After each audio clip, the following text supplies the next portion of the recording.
like a Hellcat.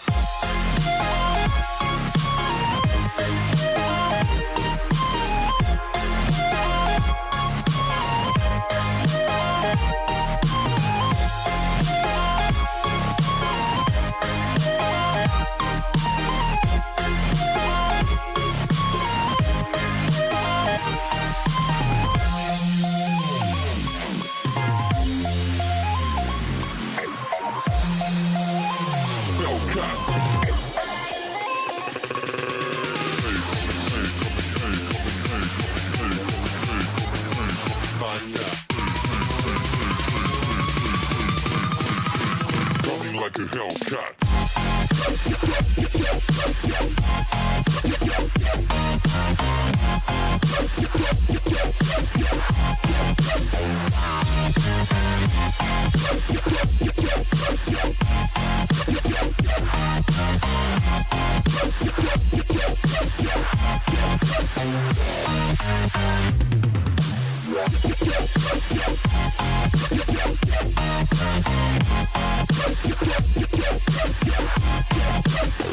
Like a Hellcat.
Running like a hell.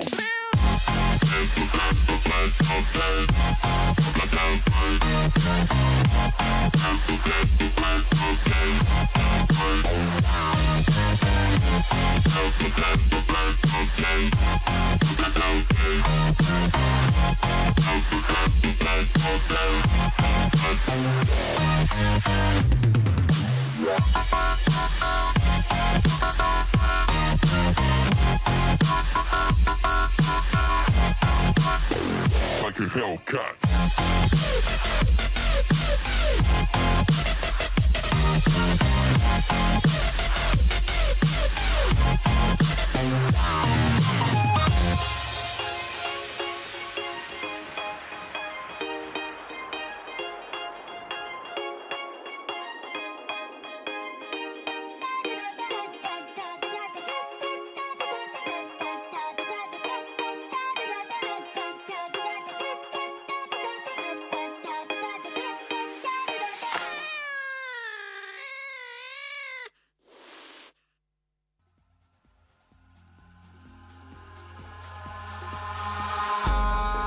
in the sky, gazing far into the night. I raise my hand to the fire, but it's no use, 'cause you can't stop it from shining through.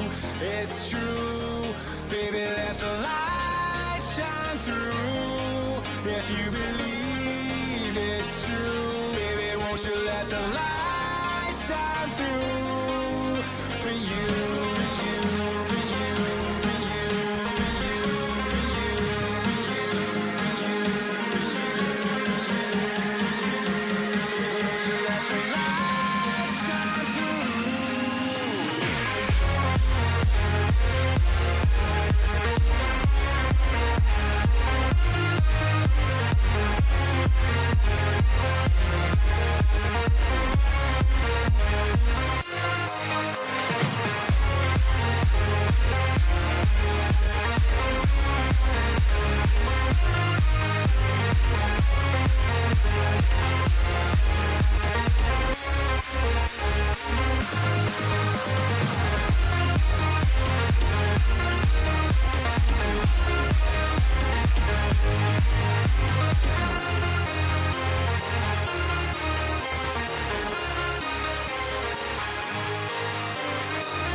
In the sky, gazing far into the night. I raise my hand to the fire, but it's no use, 'cause you can't stop it from shining through. It's true, baby, let the light shine through. If you believe it's true, baby, won't you let the light shine through for you.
Самолет идеальный.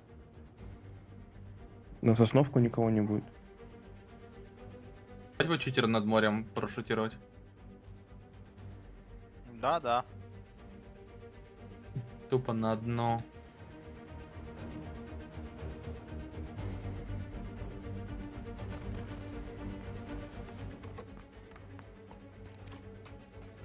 Ай, зона. Поправо играем, наверное. А не хотите поплавать? Лево вверх у нас оверстак будет с таким самолетом. Тут только право-низ, просто надо как-то фейзов выйдуть. Так, Вы очень близко уедете. хорошо. Не, мы идеально проехали, никто не стрелял. Тут фри. С больших никто не лупит по нам. Есть на двойке, есть, на двойке есть. Там Окей, я еду так, в Тело оттуда съезжает вниз к нам.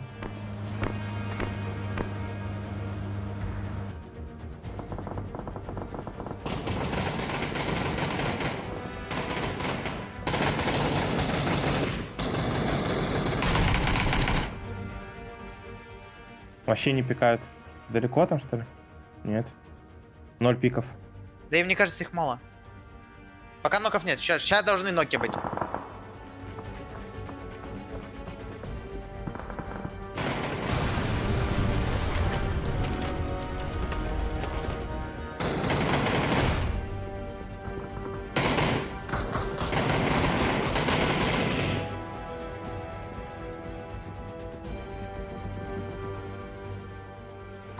Парни, без рофлов, нам нужно на двойку, причем прямо сейчас и всем. Поехали. Парни,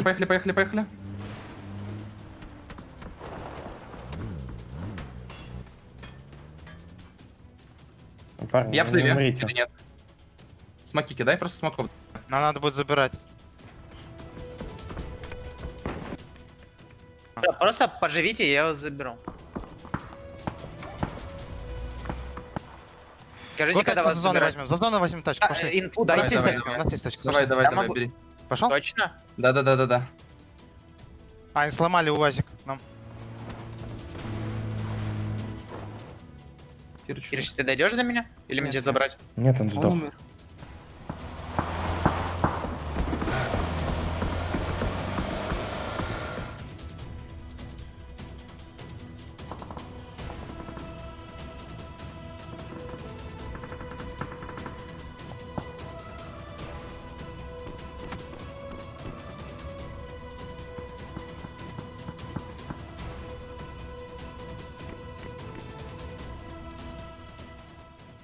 Я вазик сяду, если он подарит.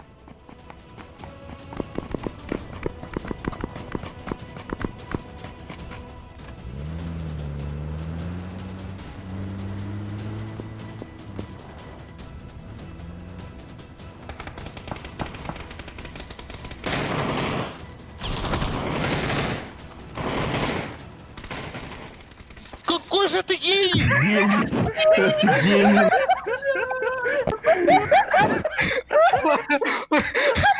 Хорош, Даниш. Хорош. Хорош.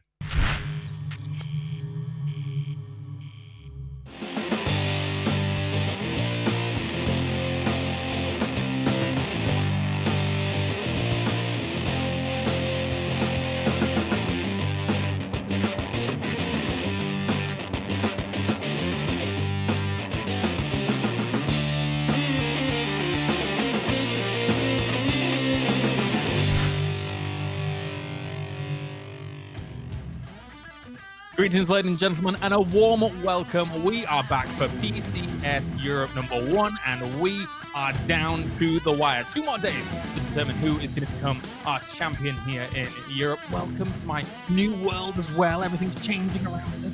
And I've got Martin and the Wind Blast himself with me as well, along for the ride. Martin, how are you doing, fella? It's been a few days. It's been some days, yeah, and it's going to be some good days. We've had some super cool and interesting PCS in the other regions, and now I'm excited to get this finished off with our own region in Europe. So we're going to have some crazy good games, and I'm excited to see who's going to climb and who's going to fall. Yeah, absolutely. Q confirm over in APAC. Spoiler alerts on all of this stuff. Shoot to kill as well, doing fantastically over in America, just barely inching it out. Toby, of course, though, those regions are fantastic, but Europe is deep. We have got some of the very best teams here competing for the championship. Yeah, it's gonna be crazy. I mean, even with Liquid somewhat ahead right now, 11 points ahead of Ents, I have no way of telling you who's gonna end up winning this tournament. We could see teams sitting around 6th, maybe even all the way through 10th place, being able to turn things around here in the final 2 days. Yeah, definitely. Here is the leaderboards as they do stand right now, and Team Liquid is back with a vengeance. They've got 93 points up towards the top, and a team that has really stood out to me whilst watching those first 2 days is Ents, Martin. I'm really happy to see them back to some kind of form, or is it what do you think is kind of attributed to this? Is it luck, or are they back to where they should be really with the namesake that they hold? I feel like they're coming together quite nicely in this. They obviously had 2 very good games, 3 very good games actually, or 4 you could say, depending on how far you deep. Like I feel like they're coming together quite nicely. They're not having that many bad games. They're mediocre games. They're managing to get some points with them, and they managed to salvage some good games. And overall, I feel like they're back in form. It might be the bad weather or the cold weather. It might be the summer. I don't know. It's kind of up and down for me with Ents, but I feel like they're coming together quite nicely. I feel like they're finding the kind of pace as a roster as they should be with this kind of star-studded Finnish roster. Yeah, a lot of big names up towards the top, Toby, but names that stick out to me that are not quite as common up towards the top that we're seeing here. Blaze and with potential. We also saw Nuclear Penguins get a win in that first day. Some of your boys doing well for themselves. They've fallen down a little bit since, though, but what are your thoughts? No, I mean, I think Blaze is a good example of a team that might not have gone out completely slaughtering everyone. They do have a win under their belt for the tournament so far, but if you look at the average results, it hasn't been completely insane. They have just been able to always make sure to get points. They make sure to get into placement points, and if they don't, they always have the kills to kind of back up the lack of the placement points. So I think it's impressive to see what Blaze has been able to do against a set of teams of this caliber. Yeah, absolutely. And of course, when we look forwards into the future here, we're going to be starting things off on Miramar once again. Only 2 games of Miramar, correct? And then 3 games of Erangel for today. And the interesting thing that I want to take away from what we've seen from Miramar, as you take a look at our schedule here, bear in mind that it will be, as usual, an accelerated schedule. So, once we've got 1 game down, we're going to be going on to the next one. We're blasting through this here for the final. Martin, is that on Miramar so far, it's the big names that have come out on top. It's your phases, it's your TSMs, it's your Omicans. I think Ents got themselves a win in there as well. Is Miramar now that map here in Europe where those big names feel ultra comfortable relative to even an Erangel, say? I feel like Miramar is a map where the very good macro teams, the teams that are good at rotations, good at predicting circles, good at kind of spreading out with some greedy 2-2 splits and second, third circle. I feel like that's where our very top teams are doing very well.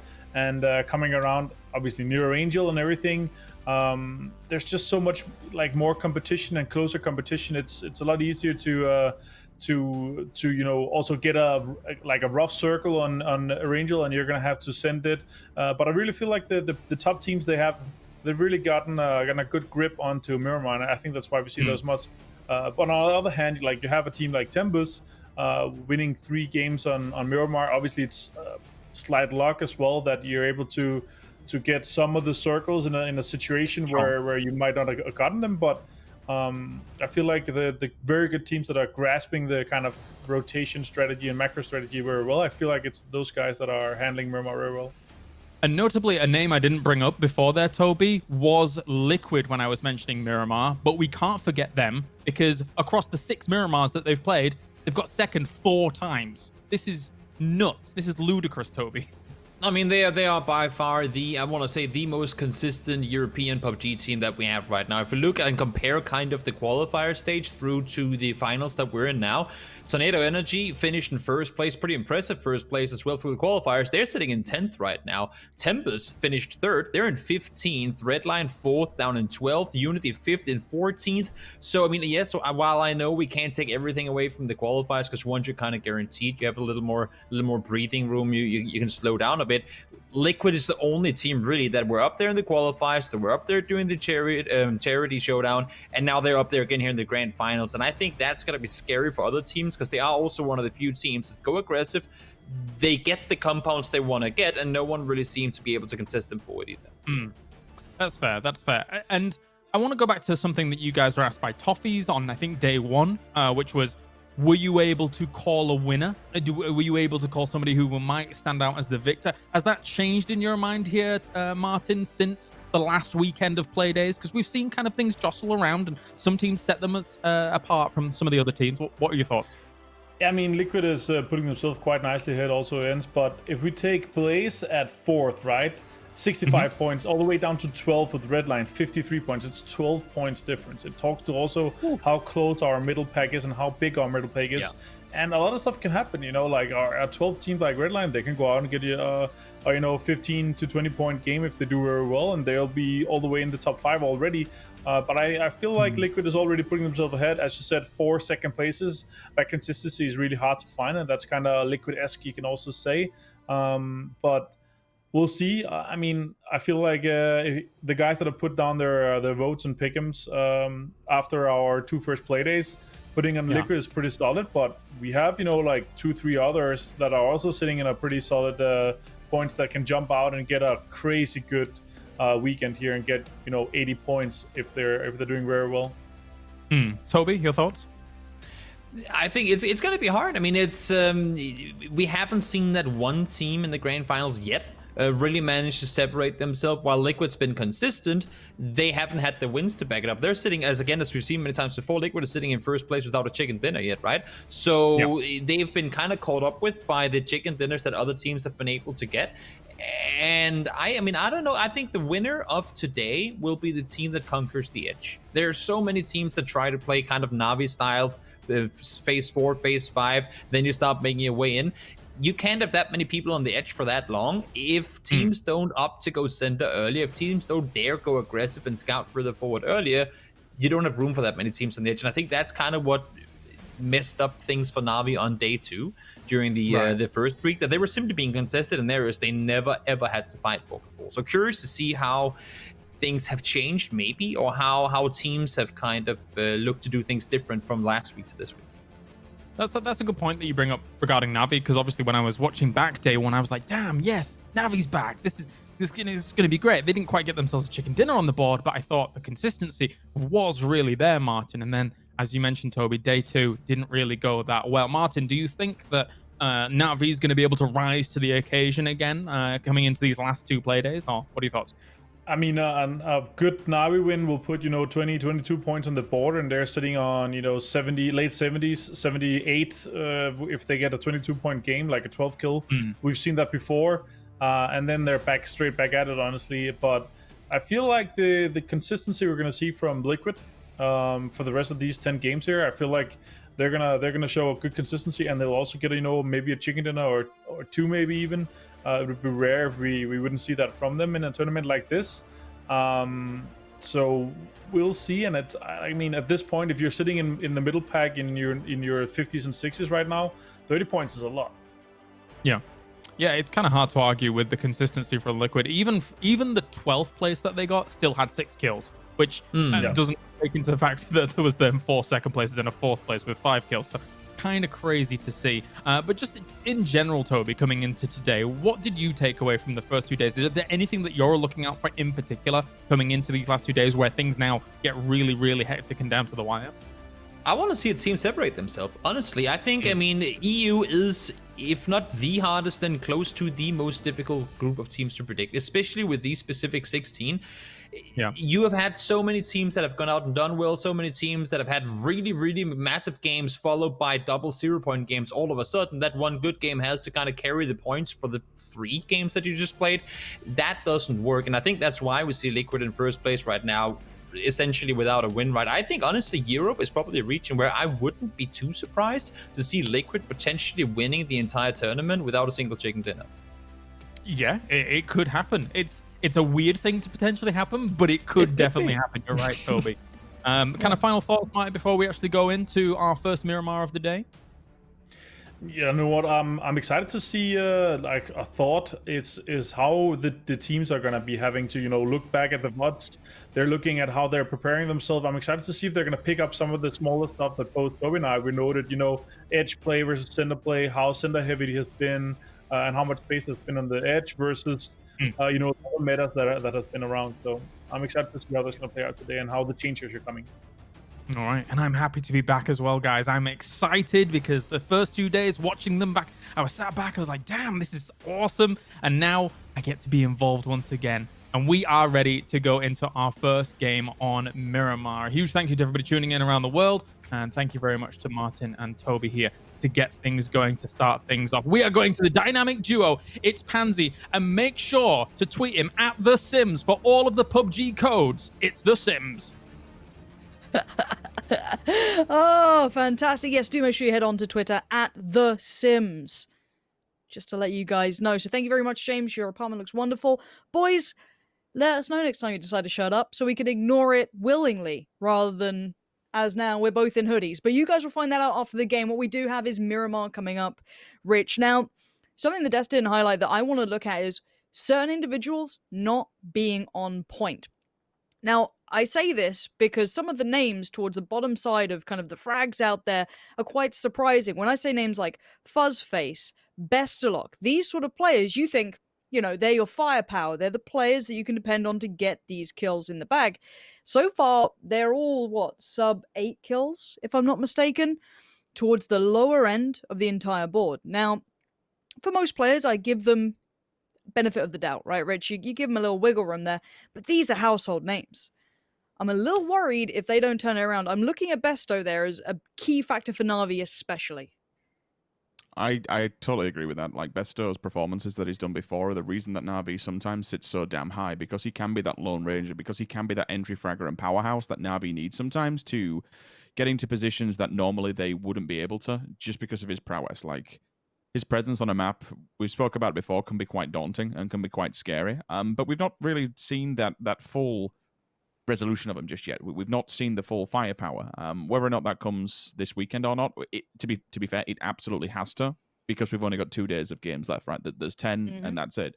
For Fuzzface, I'm a little bit more forgiving. There's a few times where he's kind of had to take up that, and this is just a personal opinion, that mantle role from what Mexi used to do, where it was be selfless plays. Sometimes you'd see Mexi just throwing himself and all caution to the wind on a bit of a suicidal mission that there's no recovery from, to get the team into a better spot. Fuzz will happily take obscure angles to try and feed information back to the rest of FaZe, and you do need those selfless players that are more than happy to do that. Whereas you look at the opposite end when you've got Gustav, who's currently, I think, at the top of the board with the most travel time, or the most travel distance, should I say. It's the opposite end of the spectrum. You need these players that know their roles and they know exactly what they need to do to get the job done. For FaZe Clan, it's still 5th place, and it's a stone's throw from the top. All right, Liquid are there, and that comes down to, I think they're on 7 out of 10 games they've played thus far have been a top 10 finish, which is absolutely outstanding. And I need to back up what Toby said on desk. So far, they have been the most consistent team we've seen in Europe this year. They have... Who's that? Is that again Liquid? Liquid by far. Yeah, like, we've seen a few poor performances here and there, but hell, we do with other rosters. There's a few times where we question them and say, maybe they could have had a few more surviving to the latter stage of the game. Maybe they could have done this, maybe they could have done that. But the underlining thing about them is their consistency. They're getting the points, they're getting up to those latter stages. You're always seeing Mexi in the end game. And with just a few bolts that they tightened up in last weekend by getting a few more players towards that late game, it's paid dividends. And I really think that they've tuned themselves up, and this is possibly one of the best teams that Liquid has so far fielded. And I'm with you to a degree. When we say consistency, it's a hard thing to quantify. Now, you could argue their placements are good, but the one thing I want to kind of highlight with Liquid, at least in my mind, is they'll always make the best of whatever situation they're in. They're adaptable. I mean, the whole meme of Liquid rotations, we've seen the full scope of when it doesn't work, but I find it, I'm hard pressed to find a moment where I can critique them in their smaller level of play. So let's say, yes, they are just down to one player. Let's say they did get caught on a rotation here or there, which actually hasn't been much of a bother in this tournament, bear in mind, which might help that some of the teams closer to their drop spots simply aren't in this stage of the tournament. But the one thing I would like to say about them is that they always manage to get something. I've very rarely seen them dip out with no points. You know, whether it be one player, they'll scrap those 2 kills in, 3 kills in. There's always something they'll find, which is my highest accolade that I can put towards them is they'll never walk out completely screwed over. And again, can we call that consistency? I guess that's where people want to debate. You know, would you rather a team that's always within, you know, the top 6 finish, you know, decent amount of kills, or do you want the team who can scrap together a good enough amount of kills to negate the fact that they might be now screwed over by a rotation? Again, to me, I like what Liquid are doing right now. I like the look of them. I think seeing what, and again, this is one that went wrong, right? The moment where you saw K-Mine pushing over the road, these aggressive plays to try and make something happen. They were in a huge disadvantage in that final scenario against TSM, and they still try to make a play happen with it. It's that they don't really want to quit, right? Like, that's something I quite like. And Northern Lights, another team I do want to look at, they certainly caught my attention as of late. 8th position, I'm not going to say that's good enough. After seeing how good they can be, I need to see more of that, Rich. Is that just me? Is that a fair placement for them? Is 8th good enough? For Northern Lights, they kind of came into this one where it was not necessarily hit and miss, but it was an outstanding performance that we've not seen before. We started seeing Batulins on the interviews quite often, and the whole thing with the adorning the robe became a thing. Seen him quite often on there in his robe and loving life. But yeah, they did have a bit of an outstanding performance, and it's not been that shining star so far, which can happen. I still think it's a solid roster. There is a few things that ain't necessarily going right this time around, but it also comes down to we have to start thinking now. I'll just be aware of what's going on here with Michael. Probably feeding a bit of information back to the team, knowing that temp is going to be up here. Michael at the moment is currently, I think, the top damage dealer. Literally, the bloke just shoots anything that moves, breathes. Not necessarily the top fragger in the entire lobby, but when it comes to damage, he'll happily just shoot anything. And that helps his teammates out, being able to pick up those frags when they're damaged, and more importantly, just batter people away. But yeah, for it's going to go back to Northern Lights. It's an interesting one, and I don't really know. I can't say just yet. You will get teams that now and again have these outstanding performances, and things will just go as well as they can be. Whether or not people, because you got to think, Lauren, how many games we've been playing now this year online, quite close together, you know, from Charity Showdown into this, with the huge long-ass group stage that we've had, people will begin to figure out your nuances. People will be able to figure out your... Oh, hold on, Rich. We've got 2 purple teams. We've got the Penguins and at least Batulins getting very close by here, and I'm wondering where the rest of Northern Lights currently reside, because he's going to hear all of this, and I don't know if they're going to pull up over here or if they're going to keep going on. Scooby could be in trouble if Batulins gets an eye on this, just because he is the last man of the whole squad. He'd happily take that, but it looks like actually that's gone pretty fine for now. Obviously, they aren't in the current circle. They're still on the outskirts. This is over by Power Grid. So their plan is probably, you know, focus on what's in front of them. And again, for you guys playing along at home, the circle is kind of slap bang centralizing on Los Leones right now. So that's kind of to remind yourself of it. Most people are heading down that way. All but the Penguins, Northern Lights, and Na'Vi are in the current circle.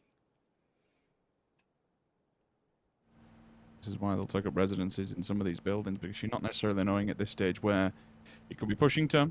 We know we have water in play, but that'll come into effect later down the line, so it's not something to worry about just yet. It'll always be in the back of your mind, that's for sure, but certainly for now, it's getting an eye on where this next circle goes and seeing which position you're going to be best be in. Unity decide, okay, well, with the one player over here of orange, we'll just bail on this one, give it up.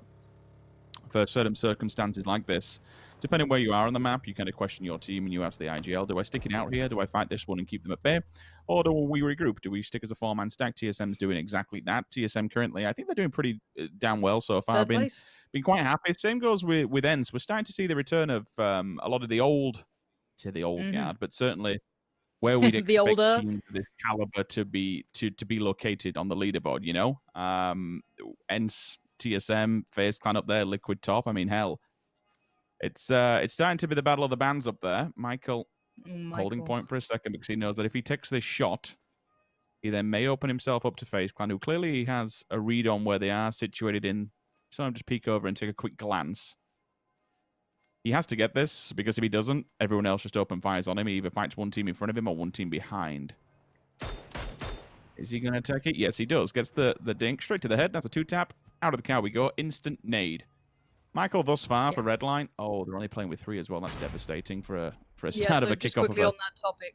Again. QBE had a couple of issues, I believe, with Steam, unable to use his two-factor, so he's not been able to join in as of yet. Hopefully that does get resolved. I think Michael explained a little bit more on his Twitter in that regard, so it might be a 3-man squad today. So you could probably see the hesitation as to why Michael was making sure that if he does get this knock, he's not risking anything. But the problem is he can't get this flush cleanly. He's at massive amounts of risk if he goes for that. He's trying to just test the waters, but Tomil instantly gets a couple of shots back. This is a very dangerous scenario for Michael. It is. You can probably just wait this one out and eventually see the bleed out. Wookie Bucky does get flushed. Oh, different angle. Okay, well, that's a nice response. Puts Tomil on red alert. Pixel is there. He might be able to follow up on this one, at least finish off and complete what he did. Straight to the head and laid down. It was a valiant attempt coming out of Ivers. They want a bit of revenge here. So Michael has sparked the fuse to this one. Clib has wrapped on him. I don't think he has any information whatsoever now. The shoe is on the other foot. Look at this. It's a mirror image to where Michael was situated previously. He's in the vehicle and tries to get away. Will he find the same fate? 6 times spray. No connection thus far. Michael away with his life. And apart from stealing a point, yes, they lost the player. You have to question yourself, was it worth it? Especially when you're playing with 3 players. Is the trade-off of 1 point for 1 person? I don't know, but, hell, I'm not in the driving seat, so we'll leave him to it.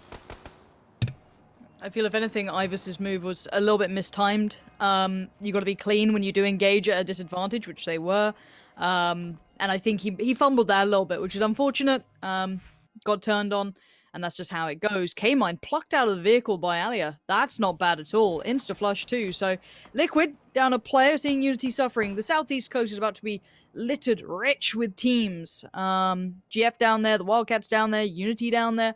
And WP aren't far either. They could potentially have some shots coming in, so keep your eyes on those tracers from further away. There they are, up on the hill. So, yeah, this is people who are potentially further up north using that eastern road to, try and get a rotation through. That's a lovely gun to be operating at this sort of distance with. You're going to be happy with that. Now, teams who I want to kind of put on the hill to start with, that, Kings of the Hill, who would it be? It'd be FaZe and Omicron. They were the teams leaning south side of Los Leones very early on. Omicron normally do very well in these circles if it does go down this way, or they sit on the road near the likes of Liquid, for example. So just remind yourself, late game, if we see these two at the end there, the circle was very favorable to them at the start. Same for Tempest, even though they did lose out on a player. So this is one of those things to remind yourself, but hard shifts can happen, Rich. We've seen it plenty of times. And when they do, they can be extremely devastating. The problem with this is that when you move from Los Leones down, kind of like a diamond shape, just below it, where you'll see Blaze, the end of Redline, even just the top side of Ents, generally, that hillside, it pushes away. So with this one, you're going to be taking that into consideration. That's why you'll see no one up on top of those hills, and no one down directly against the water. That'll come into effect when we move to Circle 4. But for now, we'll see what it does. And this will be, for me, quite a predictable one. Okay. So, this is actually rather hard. I'd say in this instance specifically, you'd be looking towards the west. It's not going to hard up towards the north as much as what it probably could do. For me, I'm thinking if you're Liquid, you're going to be moving further. There is a hangar, like a long building that you can go towards. That'll be central map. Yep. You can see FaZe have got that kind of idea at the moment. The line on the maps of the indications actually kind of just because of how many teams are around them.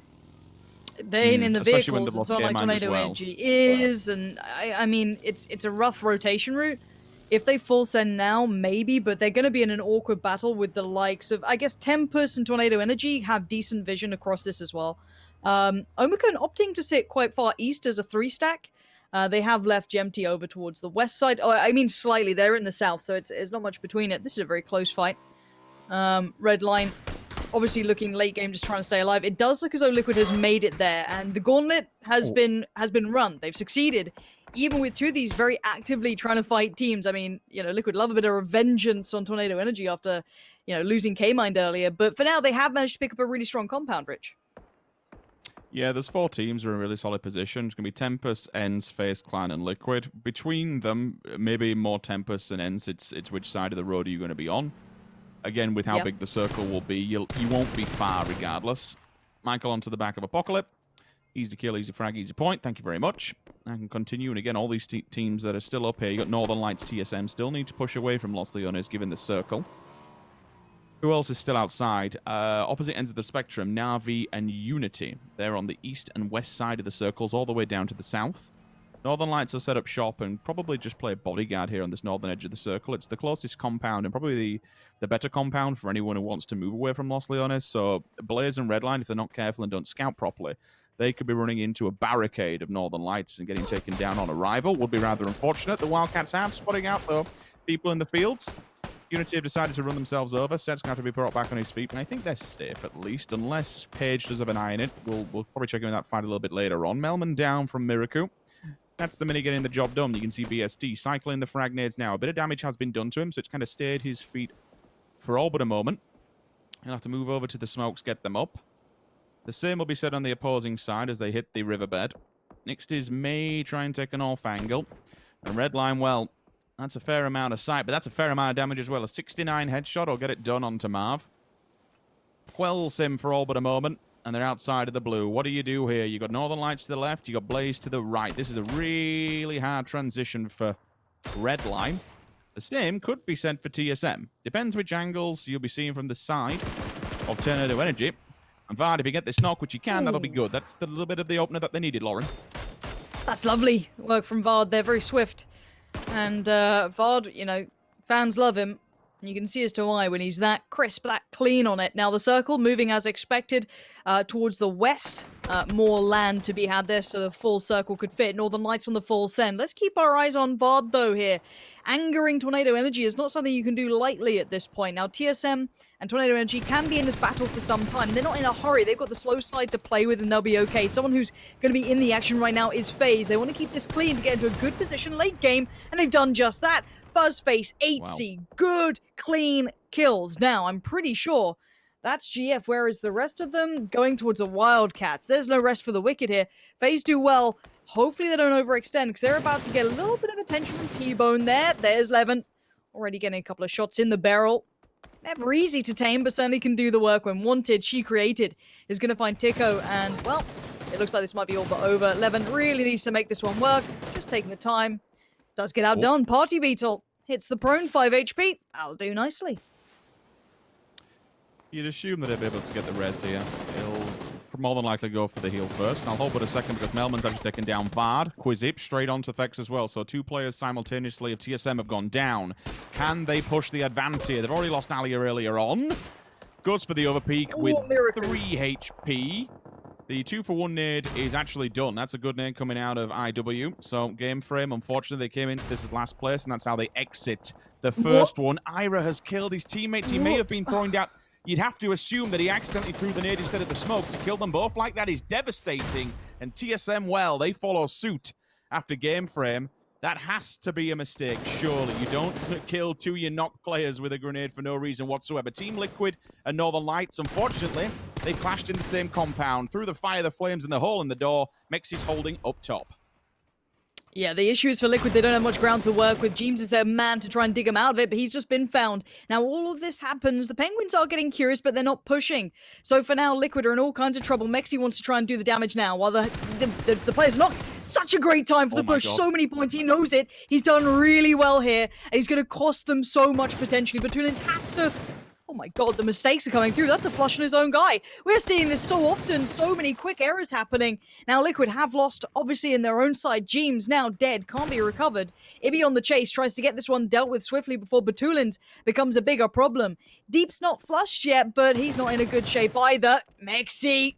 Mistakes being made here, peeking in like that. Untradeable in the end, and we know those right side peaks are like Batulins.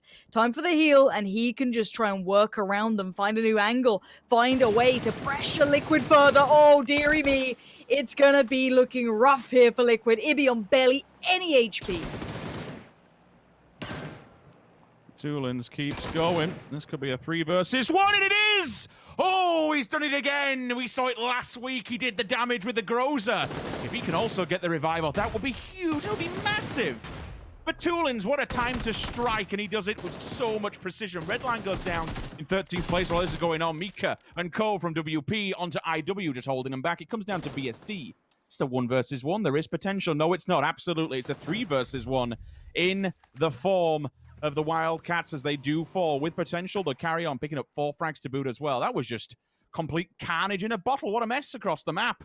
And now all of a sudden, as the circle updates, well, the central riverbed that flows through it all, that's an open dugout. That's an entrenchment if I've ever seen one. But many teams will probably try and play edge here, especially when you look at all the different larger compounds, FaZe Clan, Tempest, the Nuclear Penguins, holding back for now. Batulin's not only getting that 3 versus 1 is massive, but getting him a player scraping the bottom of the barrel with potentials eliminate?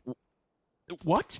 Straight into all 3 of them must have been in the same vehicle, surely, or something, but whatever works. All right, thank you very much. That's some free and easy points for the side of Omicron. Now, again, speaking of Omicron, they were one of the teams that started off very early in the southern side. They opted to stay on the coastline, though. FaZe went a little bit more inland. And these are the 2 teams to keep your eyes on late game. Na'Vi finally trying to get in. Southwest approach for them, but the Penguins are in the way, and the nades are good. Zorf bounces it to Besto, and Na'Vi are in a bad spot here. They've got to work forward.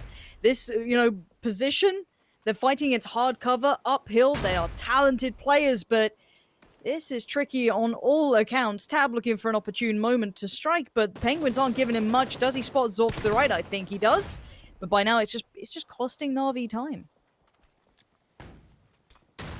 We've seen Nuclear Penguins throughout many a tournament and many an event thus far this year, and it feels like they're getting more and more confident in themselves, and I'm a big fan of that, and that transitions to their gameplay, being able to take these fights, make pushes, make advancements that normally would seem rather uncharacteristic for this roster.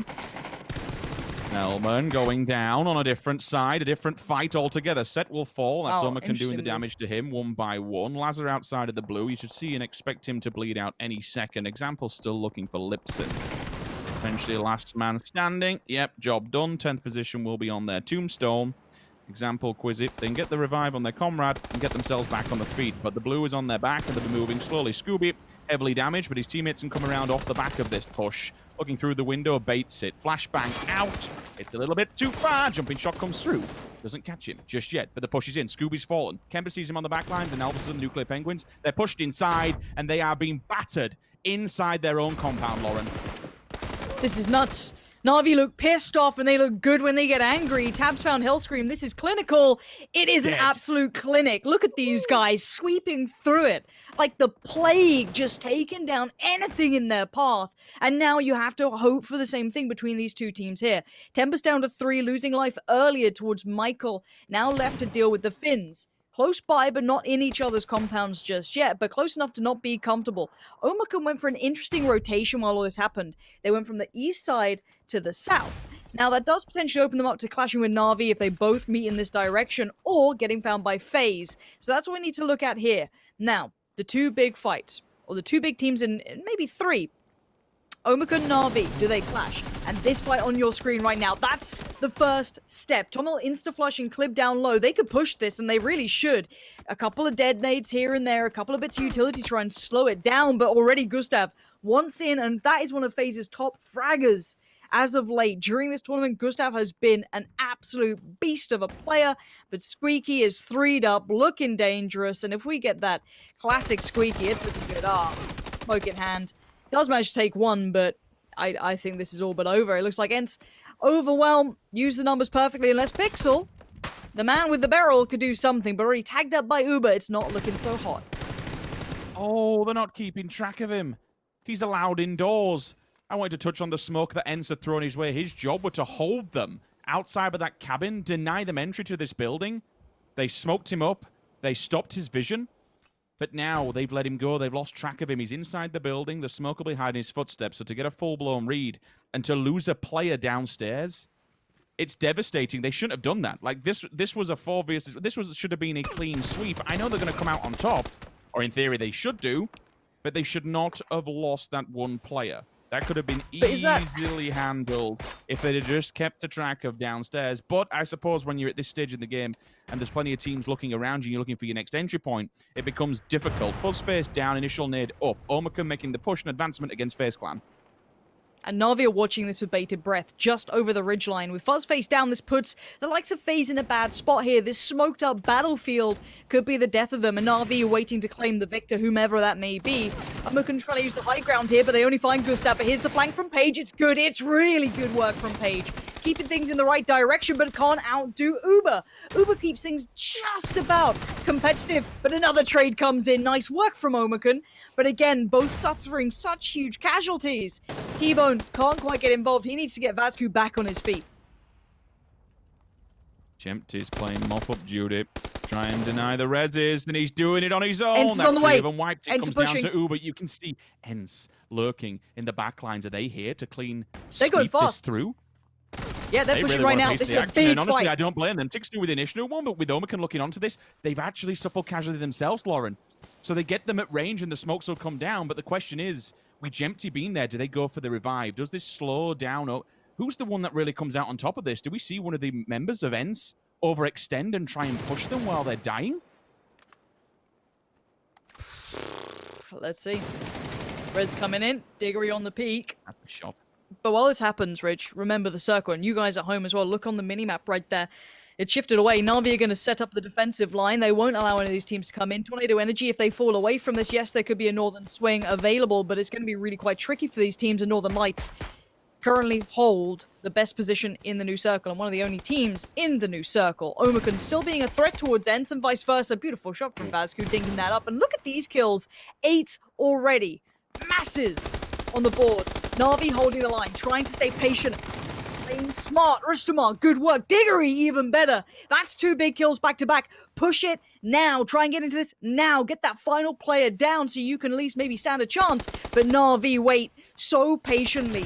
The beast from the east, so cautious, not overstepping. Ents, cool as ever. The Finns, stoic. Approaching now Na'Vi. I don't know if they can make it past this team, though. Na'Vi looking too good here.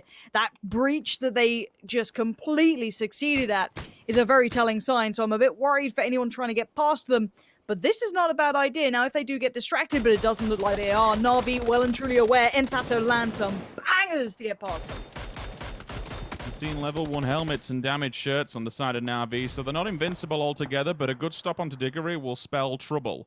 If they advance to make the push here, it will be them all but said and done, to be honest with you. They'll try and stick the res. If anything, it'll just deny the point because the blue will be there. He has to run instantly. No helmet, no health, nothing whatsoever. It makes it all that much harder for Ensky. Oh, flames down. Pushes them around the corner on the backside as well. They've actually got them stuck completely. They've just walked them into the open arms of Tornado Energy, and this is why it becomes so difficult for Ents. There's nowhere to go, and we are left in a circle with 3 CIS rosters. The battle will continue. Northern Lights in the middle with the priority compound. Over on the north, Quizzy, an example, will sit it for Tornado Energy. Na'Vi, yes, you've got 4 players up, but their gear is pretty badly damaged. And the point is, for the factor of these 2 teams, they've only got 2 players standing. They don't want to engage. Do both of these teams accidentally just focus fire onto Na'Vi? Try and keep them at bay in the corner. Let them dig themselves out. Let them make the first mistake. We'll see. I feel like between Tornado Energy and Northern Lights, they are very good at making the correct choices here. But the same can be said for Na'Vi. This should be a very good ending. I don't see many mistakes happening. I'd like to see from Na'Vi's perspective how many smokes they have left. I don't imagine it's a lot. 1 on Besto, that's about it. No nades, no mollies. Of course, they've been in plenty of fights thus far. 6 kills is a great number. If that ridge was just a little bit deeper, they could have maybe worked up the eastern side of the map, but it's pretty shallow. And with Northern Lights having high ground, they're going to be able to see it. And the same can be said for Tornado Energy. They can all see the only bit of safety Na'Vi could play up to if they wanted to try and get a little bit more terrain here, territory. But actually, Northern Lights have just spotted out Tornado Energy. So if they focus that way, this could cause maybe a little bit of an opportune moment for Na'Vi to open up.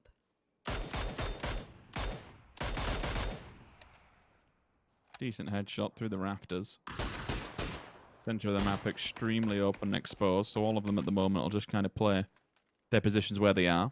For Tornado Energy, given that they do have the northern edge and something to work with, the defilade that kind of falls off towards Na'Vi's side will play a huge advantage for them. Tornado Energy can garner the most information and lay the land here, but with 2 players, it becomes all that more difficult because they can be seen from both sides of the south, right? You got the east and the west that'll have a triangular angle onto them. The question is, do Northern Lights engage with Na'Vi on this side? They can't really run in theory, so they should. If they do, that would be the go symbol for Tornado Energy to get involved as well. Skims his head, gives him a quick, close call. Deep still holding up top, fair amount of damage done. Cycling grenades now. If the utility goes down, just kind of commit to it. There's nothing else really you can do with the blue. There's also an option for the Northern Lights to actually just deny points here. If they can't get the kills, they'll give it up to the blue. Remember, Na'Vi is down the lower side of the board alongside the Northern Lights, so neither of them.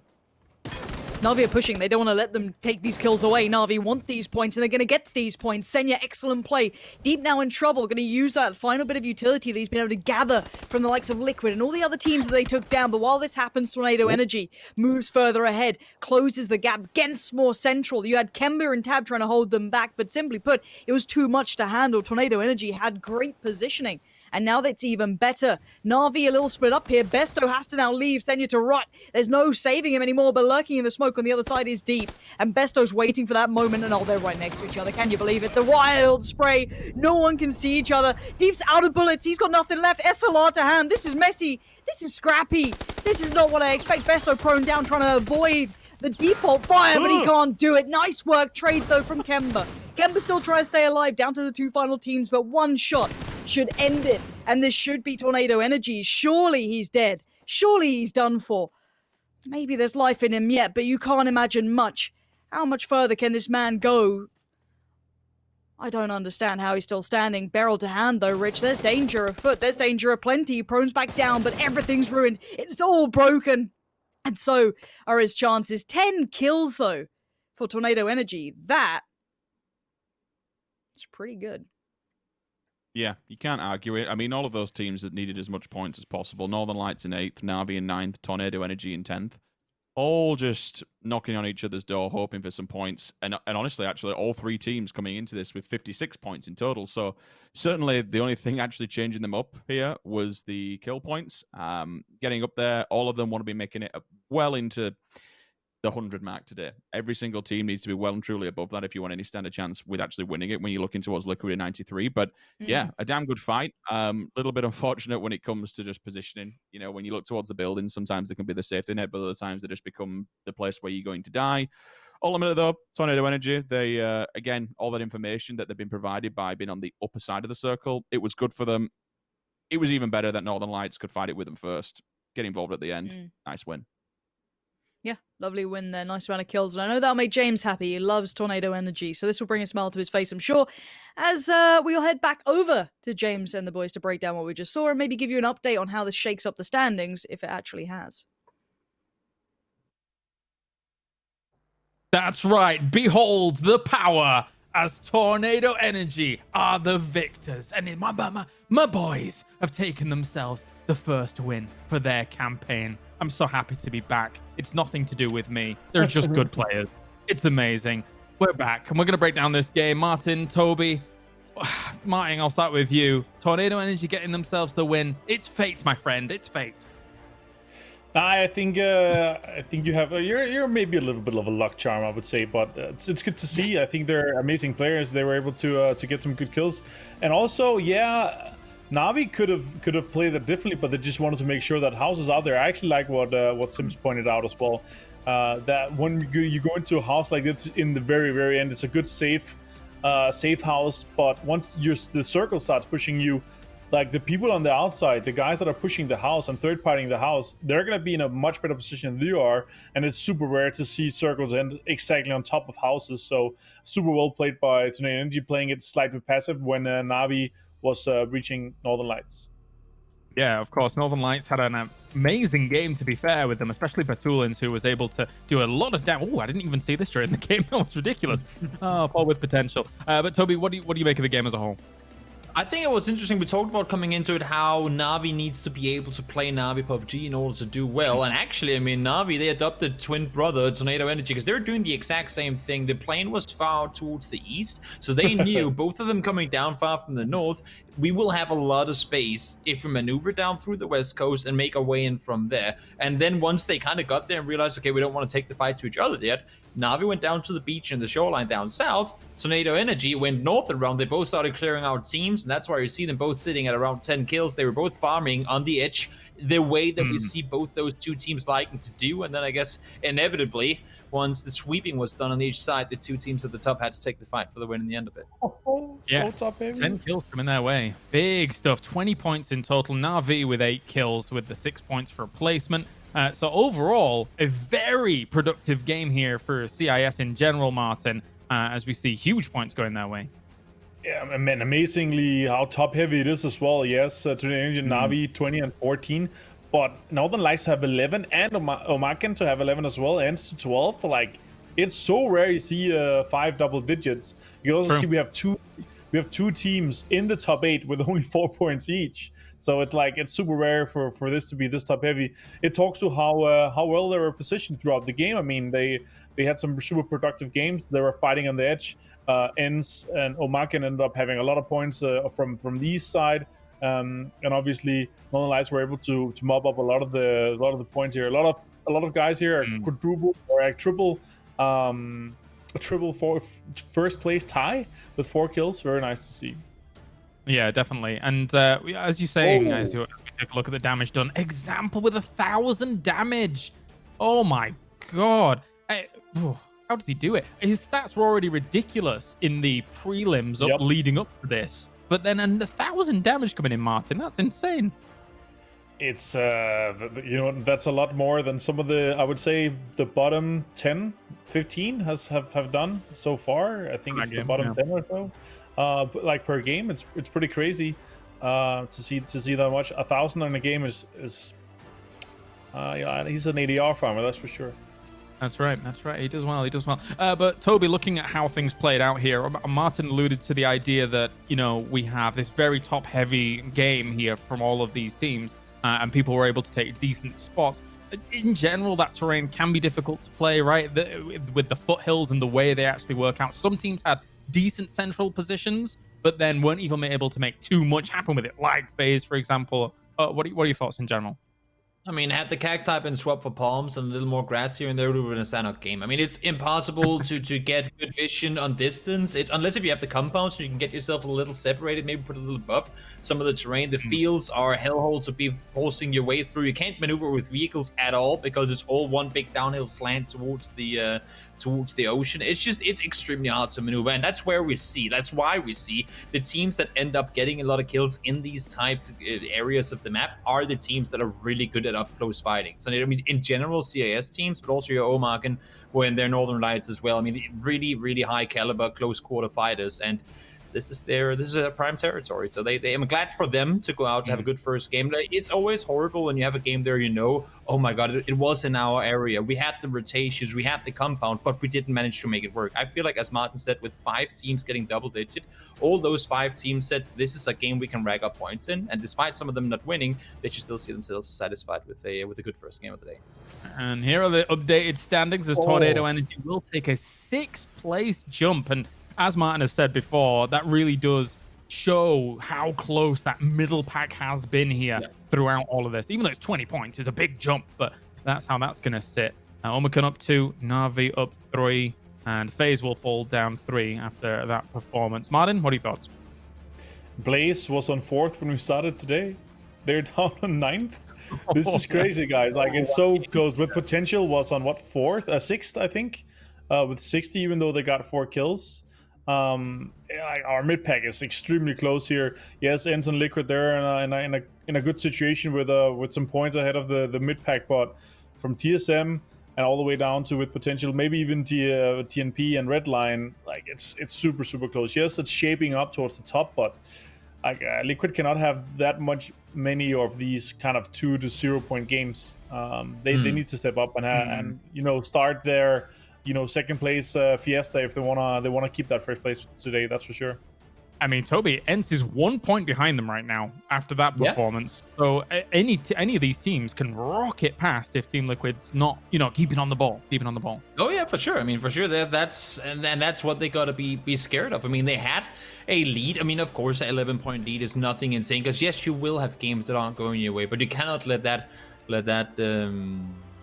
I guess get your mindset for no. I mean, I think it's insane from Redline to Tornado Energy. That's an 11 kill win. literally. An 11 kill win from 12th to 4th place, that's an absurdly close mid pack. And again, the fact that we're not seeing anyone separate themselves even more means that tomorrow is going to be, I can't even begin to say how insanely close that's going to be. I love it.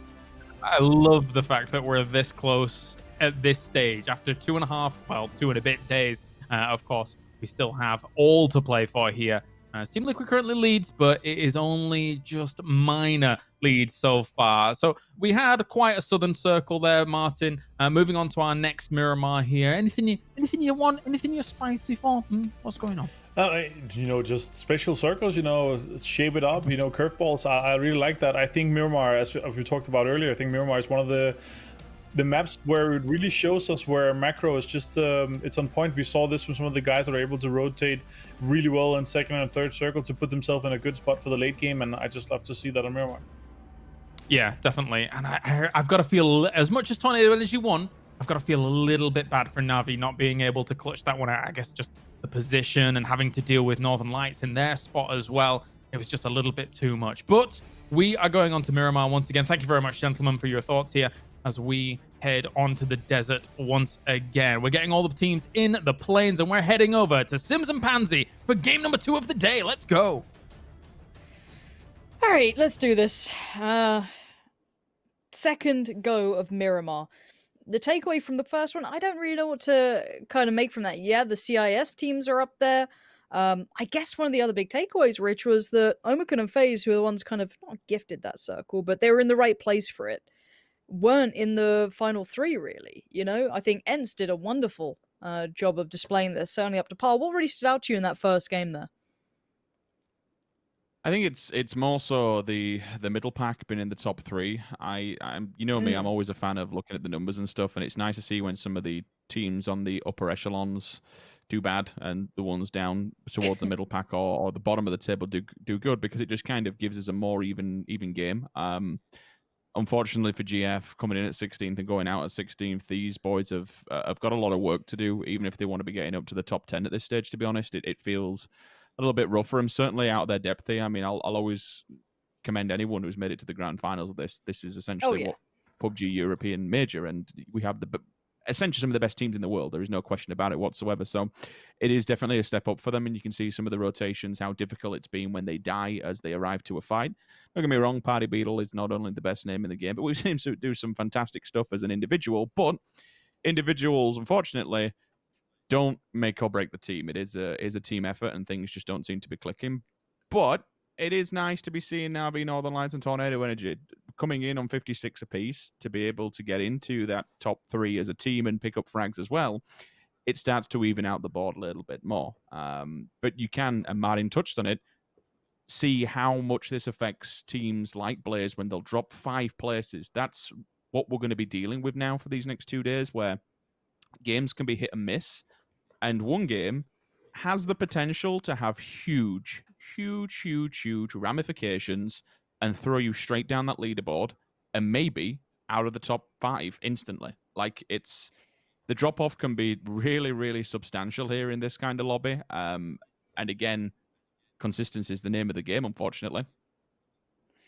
It is. It's not an easy thing either, right? Being consistent in PUBG is always going to be the hardest thing to do, and some teams manage it and some don't. But for now, a polar opposite look of a circle.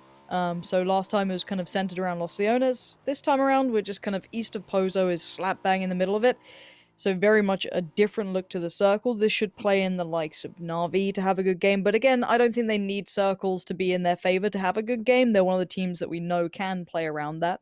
It almost favors them in a weird way when they are on those outskirts. They like that playstyle. Who in this circle to you is the one to keep your eye on? Who's got the best step here? I mean, it's hard to look past the fact Tornado Energy is pretty slap bang in the middle here as well. With something like this, it depends. It becomes so much harder towards, if we get like a swing towards that main road on the northwest, that's when it really becomes unquestionable, and we don't really know, not unquestionable, but unguessable where it's going to be going.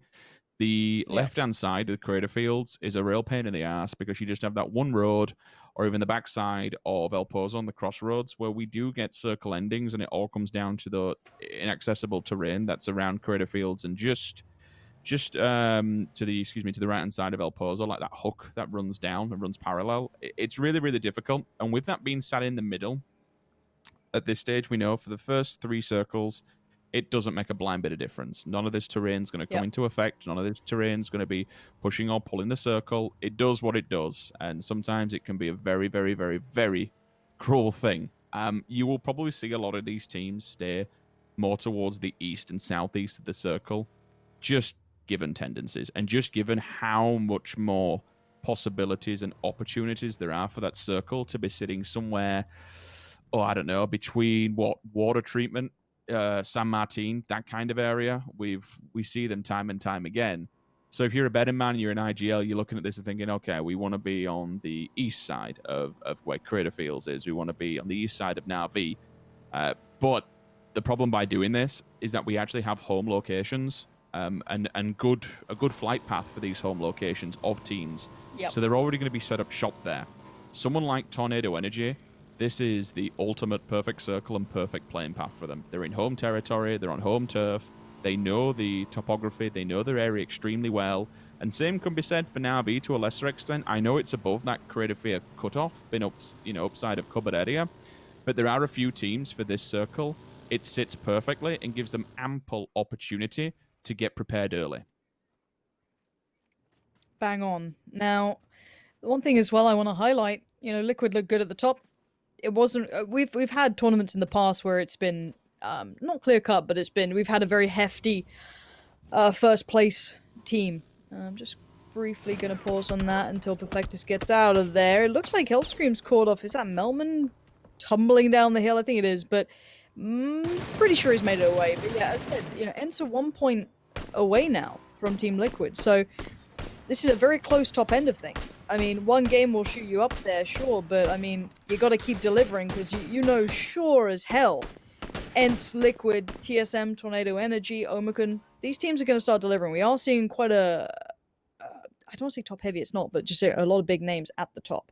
So I'll be interested to see how this one shakes down because obviously this isn't a terrible circle for someone like Liquid. Picardo, they can work in, but it's going to be pretty condensed, their route that they have to run. You're going to have a lot of teams in front of you.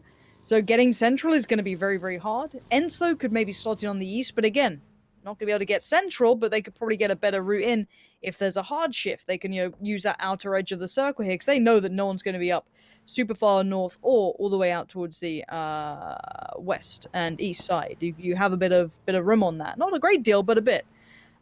So I want to see how these two do. I want to look up towards the top here. I want to really keep in mind what happens. It looks like QBE is back with us, which is really good news. So glad to see that's been resolved for Redline. They've got their full 4 back in. So maybe Michael doesn't have to just try and, solo everything. He's got his boy back. We're all good. But yeah, I want to see how the approach comes in from the likes of Liquid, because you can see how far they've made it here, Rich. They're right next to Northern Lights. They haven't made it far from Picardo, but again, they can't make it any further. Look how condensed that pack is above them. Yeah, it's problematic. Becomes all that more problematic when Navi's basically just playing bodyguard on 2 sides of this circle. I really like their play and I really like their split. It's so open, you wouldn't anticipate anybody being able to knock either of these players across the 2-2. Danamont through the sky, but no connection whatsoever. Unity trying to find a reasonable point of avenue, just anywhere, to be honest with you. Omicron just holding them all the way up against the cliff face, but for Navi, being able to hold either side of that northern push really helps them out when we move to this next circle, because they have the options and they have the safety options of being able to drive to wherever they like. There should, in theory, be no one behind them, so they don't have to worry about that. Ivers slow crawling this one. Can't quite get up the hill because of the speed that he's got with the vehicle. Either that or he knows that he will be going slow should he advance up there. Yeah, there is a bit of a questionable one. TSM, I like this little ditch area that they're going to be playing off of. Gives them some kind of leverage over the teams that are below them. They can hold. I mean, they say they can hold them. They could try and hold Tornado Energy dead to rights, but really, for this stage in the game, you're not holding anyone. You're just wasting your own time and potentially stopping yourself from moving. You just kind of obscure yourself from vision on this. Don't let them see it. They're going to hear you when they're shooting. They're going to hear you pulling up on vehicles. Even at that range, they'll have that info, maybe just see a little head pop up and down. So for Tornado Energy and TSM, it's just make sure that we don't get in the line of sight of either team, make sure we keep everybody up and no one's getting knocked for stupidness. I mean, you're not going to be able to get a kill off of it. You're just wasting your own helmet, you're wasting your own chest, you get another bleed out added towards the board when it comes to speed. Circle updating any second. We'll take a quick peek. Ooh. Well, Interesting. we kind of preempted this one, to be fair. We did preface that this is what the good possibility would be with a... It's a bit harder than what I anticipated, I will say that. I thought it would go to the east, but certainly not that far, and maybe actually push out Hacienda. But with San Martin so far in, we've seen this one a fair amount of times, Lauren, at the moment where the Nuclear Penguins, or excuse me, was it actually... No, it was working for WP. Yeah, we'll WP.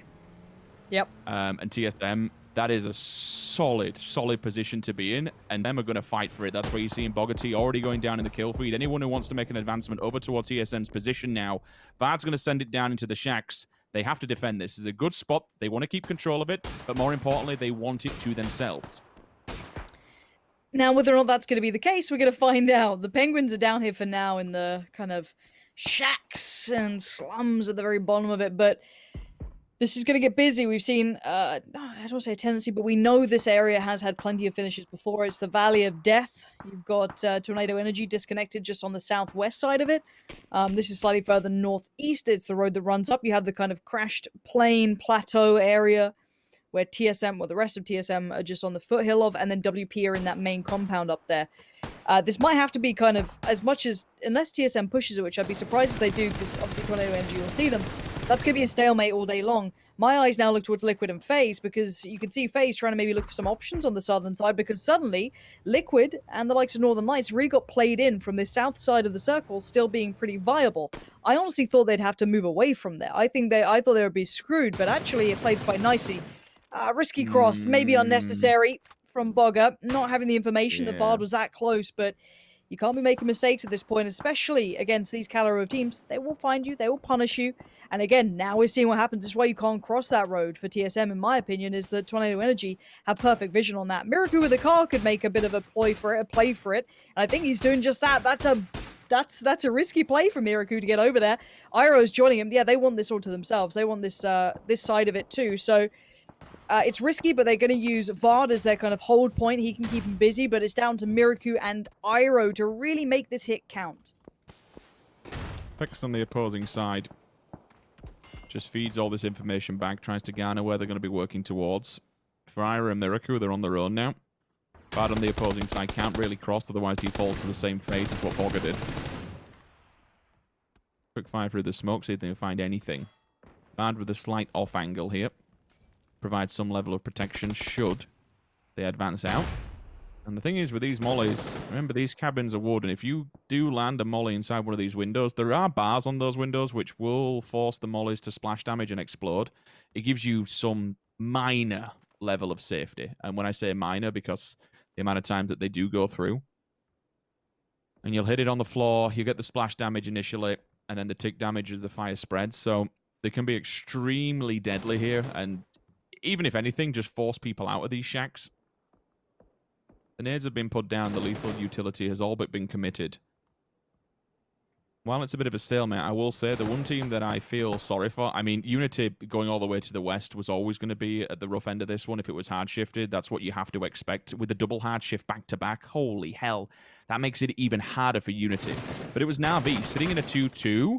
Oh, there we go. Fire on the floor. This is what happens. And there's a second one as well. Remember, when you throw a molly onto a molly, you get the double splash, but it didn't hit him.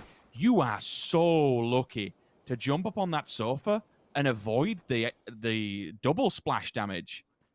That is beyond lucky. I won't say impressive. I just say lucky. Nades go down in return. One of them's actually bounced off the back here. Lipson decides to run his teammate over. That's not good Look for at this players on their San own Martin. rotation. Look at this. Look at this. What in the We've world? got Northern Lights, you've got Tornado Energy, GF, you've got Redline, they're all there. And honestly, Michael, I feel, is just going to come alive in these moments. The man's super scrappy, super nasty with the way he plays, and it's really good fun. But now Batulin's big gamer himself. Oh, what an answer from Michael. He goes down in the end, the repeat. 3 HP is the difference. It ain't much between the two, but Michael does get flushed, and that's going to be a big loss for Redline. But here come FaZe. Everyone is full sending to San Martin. Yeah, that's a straight-up DA into San Martin. Rather unfortunate for Uber. One of the stronger players here on FaZe Clan does go down during the rotate. FaZe... Ooh, Fuzzface actually fallen as well. Party Beetle sees him. Nixties goes down. Transition time for a lot of these teams, and unfortunately it's going to be the test of time as Mexi finds Pixel. That's going to be instant confirmation onto the side of Tempest, so 1 point going the way of Team Liquid. That's out in the distance as well. Clib trying to run away from all of this one. We shall see. Liquid, I would say, sitting pretty. It's one of those scenarios again where the circle has... Yeah, they're on the edge. They're kind of safe for now, but it's what you do after this becomes a problem. Towards the south of where they are, it's fairly open. So for me, it's a good safety catchment to be able to run that gauntlet and run that open area. The bigger problem stands more towards the north, where you've got about 10 teams just standing off against one another. Spyro's getting revived in the middle of the screen. If that doesn't tell you the telling story of how this is going so far, then nothing absolutely will. Gustav, what do you see? What do you know? What information do you have? Transitions back to the rest of FaZe Clan, and should they be able to get themselves together as a unit of 3, I'd be quite impressed. Comes down to Northern Lights being able to keep Gustav in check. You would need to watch every corner with Party Beetle holding point as well. It becomes all that much more difficult. Fuzzface looks to be back on his feet, which is decent. Good revive off of that. No confirmation on the side of GF. Na'Vi, again, been struggling so far with these circles. It's been rough against them. They haven't done anything wrong, so to speak, but just the movements of the back-to-backs have been quite substantial in where they're actually placed here at the moment. TSM now have to go head-to-head against them. One player already damaged up and Kemba's down, so they can now take this fight head-on should they want to. The problem is, do not forget about the Nuclear Penguins. They have a direct line of sight into this fight. So it comes down to TSM, if they get a knock, to instantly try and confirm that kill. Get the flush, get the point. Good shots onto the Nuclear Penguins. That'll stop them all but a minute. And the circle, well, I want to say I'm kind of shocked, but with such a hard shift to keep Nuclear Penguins, Na'Vi, and TSM in this, that's what's most surprising. Wow. Tempest need to find a home as well, Lauren. Don't forget about that. They could drive straight into this 3-way. I mean, do we discuss are the rocks inaccessible in the south side? Is this just a 10-head play from a lot of the teams who stuck it out in the north? I mean, a lot of the teams will discuss, the size of the circle. Obviously, it has to fit in, and you can play edge if there is going to be a hard shift coming through. Obviously, it could have gone potentially northeast. It could have gone anywhere else. But yeah, now, okay, let's look at Tempest getting very close by to TSM. So they've kind of fallen off from Na'Vi. They're like, we don't need that now. Iris could be really careful because he could be wrapped on. He could focus on Clib and then lose out. But that's a nice off angle from Vard. Vard keeping him safe. The flush is there, but I think there's still Tomil around. Yes, Tomil is still around, but now very alone, very isolated. And TSM, of course, know there's still a player up somewhere, and he's probably in this area. And Vard insta-pushing it, geared up, looking pretty confident, loses out. Flush there for Tomil, 4 HP. A lot of these players are being left on like 3-4 HP. And there's the flush through. Unfortunate to lose out on Vard there, but not much more to be done about it. But look who this kind of encourages to get involved. Liquid. They've made it over as well. Because they're on the south side, they used that westerly approach and they've been able to kind of move in quite quietly. They've got a little bit of attention from WP, but not too much.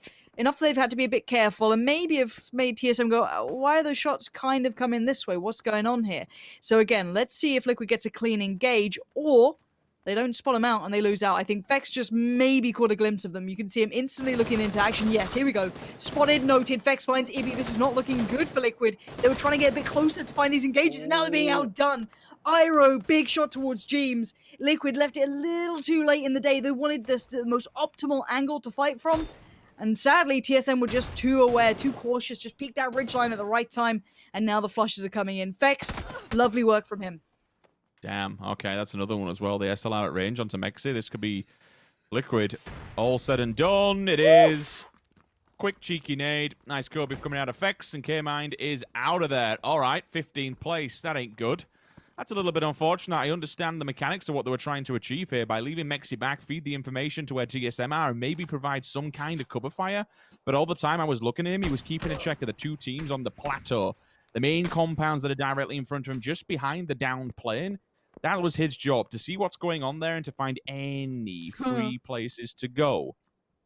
But it didn't work out. It leaves them in a 3v1 to a 2v1 to a 1 versus 1. Mexi falls as well. Then all of a sudden, K-Mind's like, well, this is not good. TSM instantly advance onto that. A good amount of kills for them thus far. Alia is... I'm watching that kill feed to see if anyone actually walks through that door because they had no idea whatsoever. Do they? Batulins, do you know? I don't think he knows. I think he's just being cautious. Set arguing with the blue here. It's all the way up against the... Oh my god, he saw him. All right. The problem is they've lost out another player. They just... Who did they lose out on? Was it... Spyro? I'm trying to see who they just lost out on. Yeah, Tornado Energy needs to be careful, but so far they've got the upper hand. They'll get time to readjust their positioning. Na'Vi just found Hellscream as well. That goes... Unity, shocker, absolute shocker of a performance. Ends keeping them locked in, and good stuff from Ends. Yeah, I mean, it's rough, but it's rough for everyone, right? No one predicts this. No one could have worked this one out as to why we've seen that full send. And I mean, you know, we did call Liquid consistent. They always managed to get something out of it. Again, walking away with only 1 kill here. Might need to step up a bit. Might need to find a little bit more form. And I know that's hard to say, obviously, but this lobby looks like it's out to play today. We are finding some big matches and big matchups between these players and teams. For now, Ents going to find their way in on the East. Not uncontested. GF could certainly get involved, but I'd rather be in that scenario than in the slap bang middle of San Martin or up here potentially. So 2 very volatile areas. One where WP is, where you've got TSM on one side, the Wildcats on the other, and eventually potentially Na'Vi joining in. I want to see where Redline go, where Blaze go, where the Penguins go. So many unanswered questions, and we had 16 teams pretty late. We still have 13. Na'Vi have been arguing with the circles all game. And I think it's time for them just to make an advancement here and try and hit these compounds. If you want to hit the flat area just off the backside of it, maybe even go for the rocks, there is potential that they could just squeeze themselves in there and set up shop. Zorf's like, you know what? Let's go out in style. Bumf. Mid-air collision, unfortunately, with a bullet. Bites it. Apocalypse. Easy point. Easy frag. Nuclear Penguins down and out. TSM have made it into the plateau. And again, this is the area that Mexi was watching for Team Liquid earlier on. May have been distracted, but TSM took full advantage. 9 kills. It's going good so far. Mika, do they know you're hiding in those boxes? Front and center for the rest of WP, with all 3 players still up behind him as well. Or Evolution actually started off. Well, Evolution was one of the higher-end fraggers for that team as well, keep in mind. If I'm, you know, Mika or Micah, however you want to say it, I hold the cross for my teammates and ensure they can then make the fight out. You've got Himan holding the cross, you've got everyone else there. So that would be my opinion of how to approach it. You don't need someone actively fighting from there because they're isolated. Regardless of that, you got Redline straight up pulling into this as well. They're going on towards the cliff side here. So that's going to be Na'Vi, the Wildcats. Uh-oh, everyone's piling in to grab some of these kills. Ivers down, QBE down, Redliner eliminated. It was a last-ditch attempt, not much more to be done. Na'Vi just suffered a casualty, though. Don't forget that one just snuck in on the kill feed there. Senua was just knocked, if I'm not mistaken, so Na'Vi under fire. Blaze going to try and get in on the action there. But while all this happens, you're seeing WP, TSM, just constant state of unrest. And for TSM, they have to shift around to the front side of the compound now. Northern Lights get vision towards Tornado Energy. Bit of vengeance going to come through. Melman goes down. I don't think there was a knock there. Blaze full sending in. There is room, but can they make it cleanly? Do the cars get blown up? Do they go down? No. Lazar's there. Apocalypse is there. We might have the city 39. ending potentially at this point. 39 alive for this circle is crazy. Phase 6. It's pulling further and further away from the plateau compound, and understandably so. This plays so well for Na'Vi and IW. As long as the Wildcats can hold their own here, with Levent down, maybe Na'Vi make an aggressive push. I'm not entirely sure who knocked him and how much information these 2 teams are. For Na'Vi, been able to take out IW, gets them into the top 10, gets them 3 frags, but more importantly, it gives them full focus onto the 2 teams directly behind them. That's the next problem, because they will be coming your way. There's nowhere else for them to go. You go down towards the south, you hit in the Snaking Road. There is literally, you have to take these fights. If Na'Vi can clear them out on the rocks first, that would be phenomenal. 10 kills. Here we go. Killing spree for TSM. This is what you like to see. Looked away, but all but a moment. Rupture goes down. That's the initial frag. Where's the other 2? Push them, find them, flush them. That's all you've got to do, and you control the rocks. Then you can look at the 2 teams behind you. That's the bigger problem. Controlling this for Na'Vi is fantastic. The amount of circles that we see pull out of San Martin and towards this Snaking Road where TSM's setting up shop, they've actually lost track of them. All right, this becomes a little bit more dangerous for teams like Na'Vi, teams like IW. You wanted to face them and fight them in the open. Now TSM's downwind of you, this becomes so much more problematic.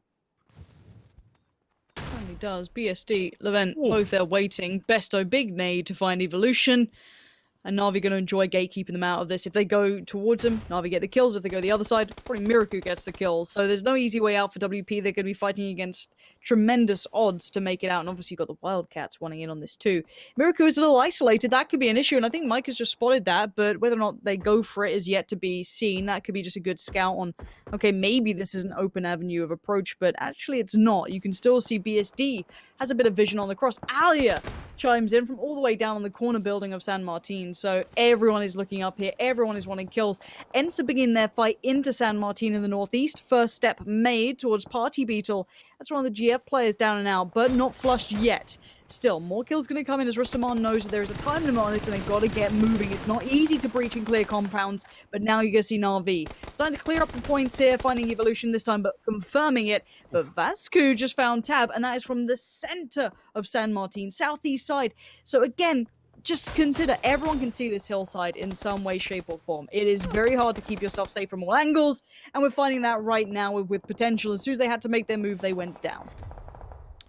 Looks like a big old push came out of GF, unless it was the other way around and then just wanted done with it. Saying, yeah.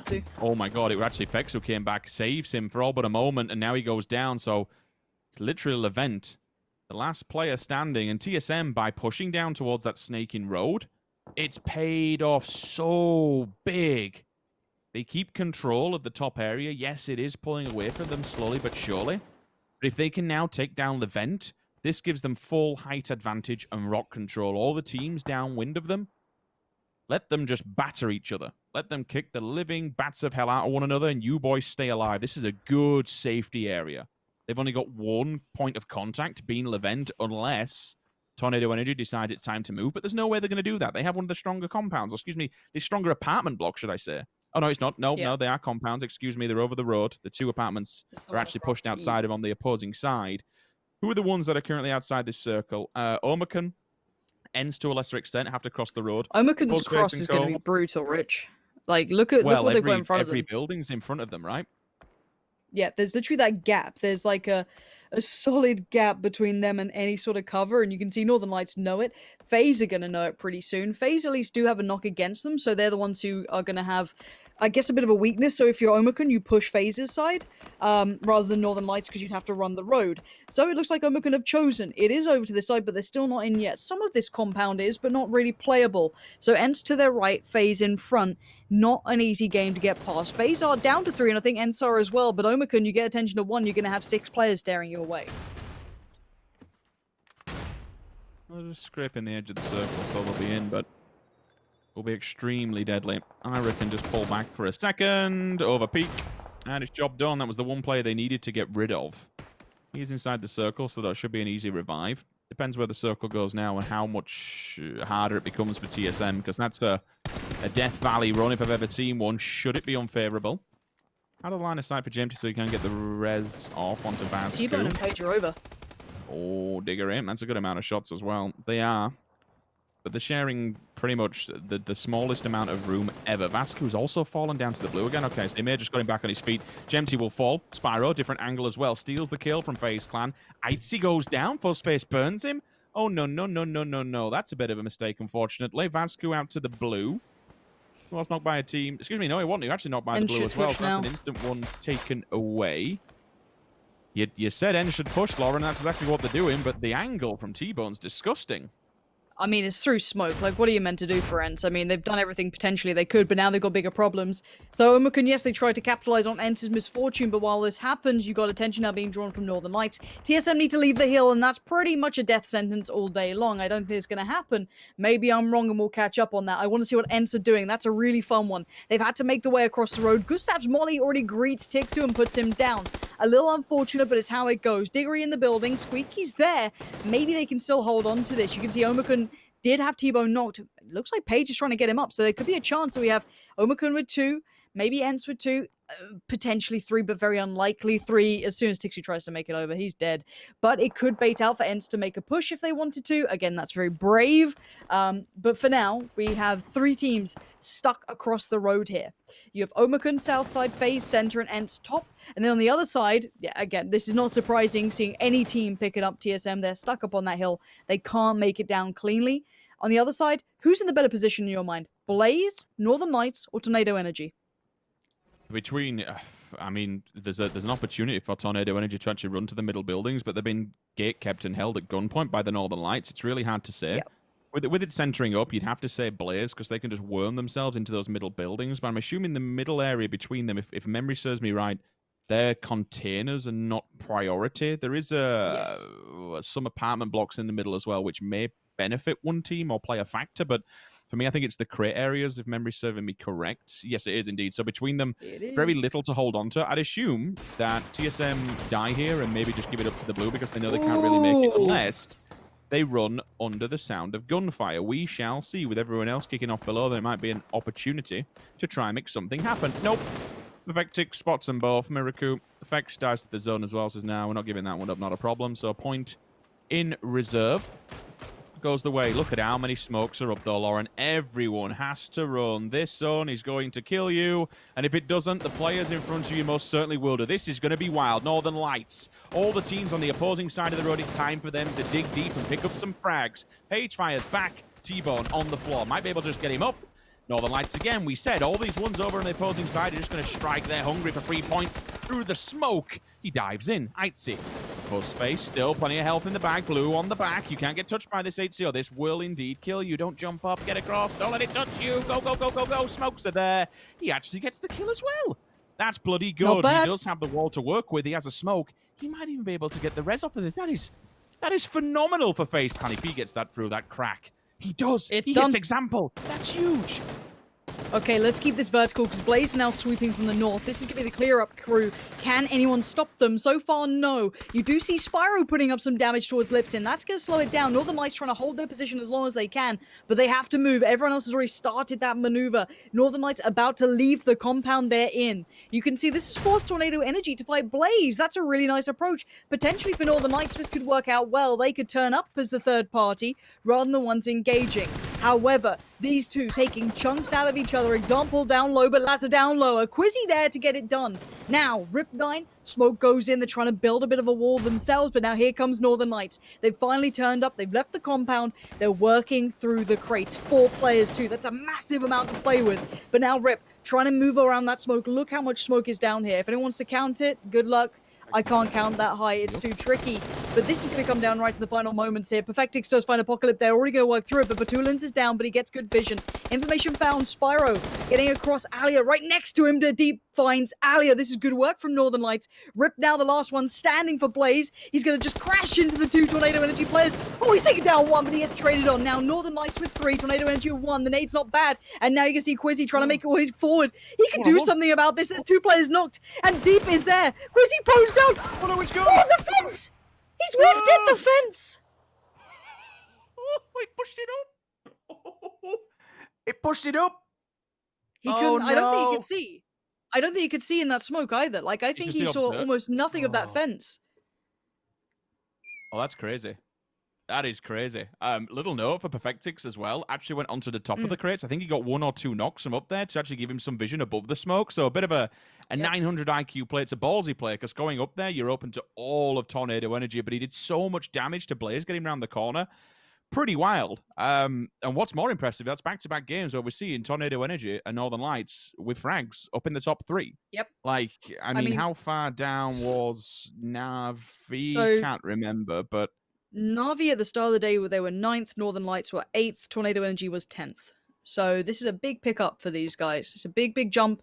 And I mean, I asked the question. They were on the right side of things for me, where I was like, I want to see more from them. And I think that's a fair thing to say, is that these have been good teams up until this point. They'd had a bit of a tricky tournament, but maybe James is the lucky charm for a lot of the CIS teams. They've really turned up today. But again, that was Miramar. You know, how often do we say our specialists at certain maps? Again, could be the case. We'll see if that translates into Erangel, which will be coming up in a bit. But before we get there, let's head back to the boys to break down what we just saw.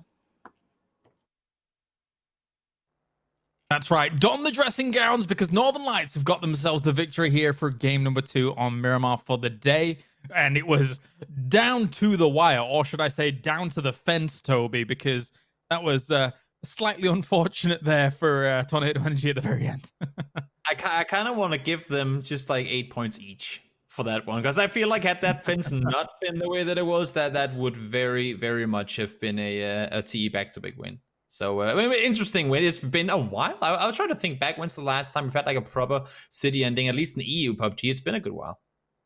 Yeah, definitely. So let's take a look at some of the highlights here, as well as it is fair to say before we even get to the end of this, TSM popped off during the start of this game. They had 10 kills with like 38 remaining, Martin. It was ridiculous. Yeah, they had so many kills. They were farming on the west side here. They're making sure that Tempest got wiped out. They're putting so much pressure on the top hill because they're sure it's going to end up there. They also wiped out Liquid, or the majority of them at least. It was super nice to see. You see 53 kills, 7 kills with 53 alive. Like, that's just crazy. It's so rare you see that. An overall nice nade as well from Fix, by the way, here. That was so well timed.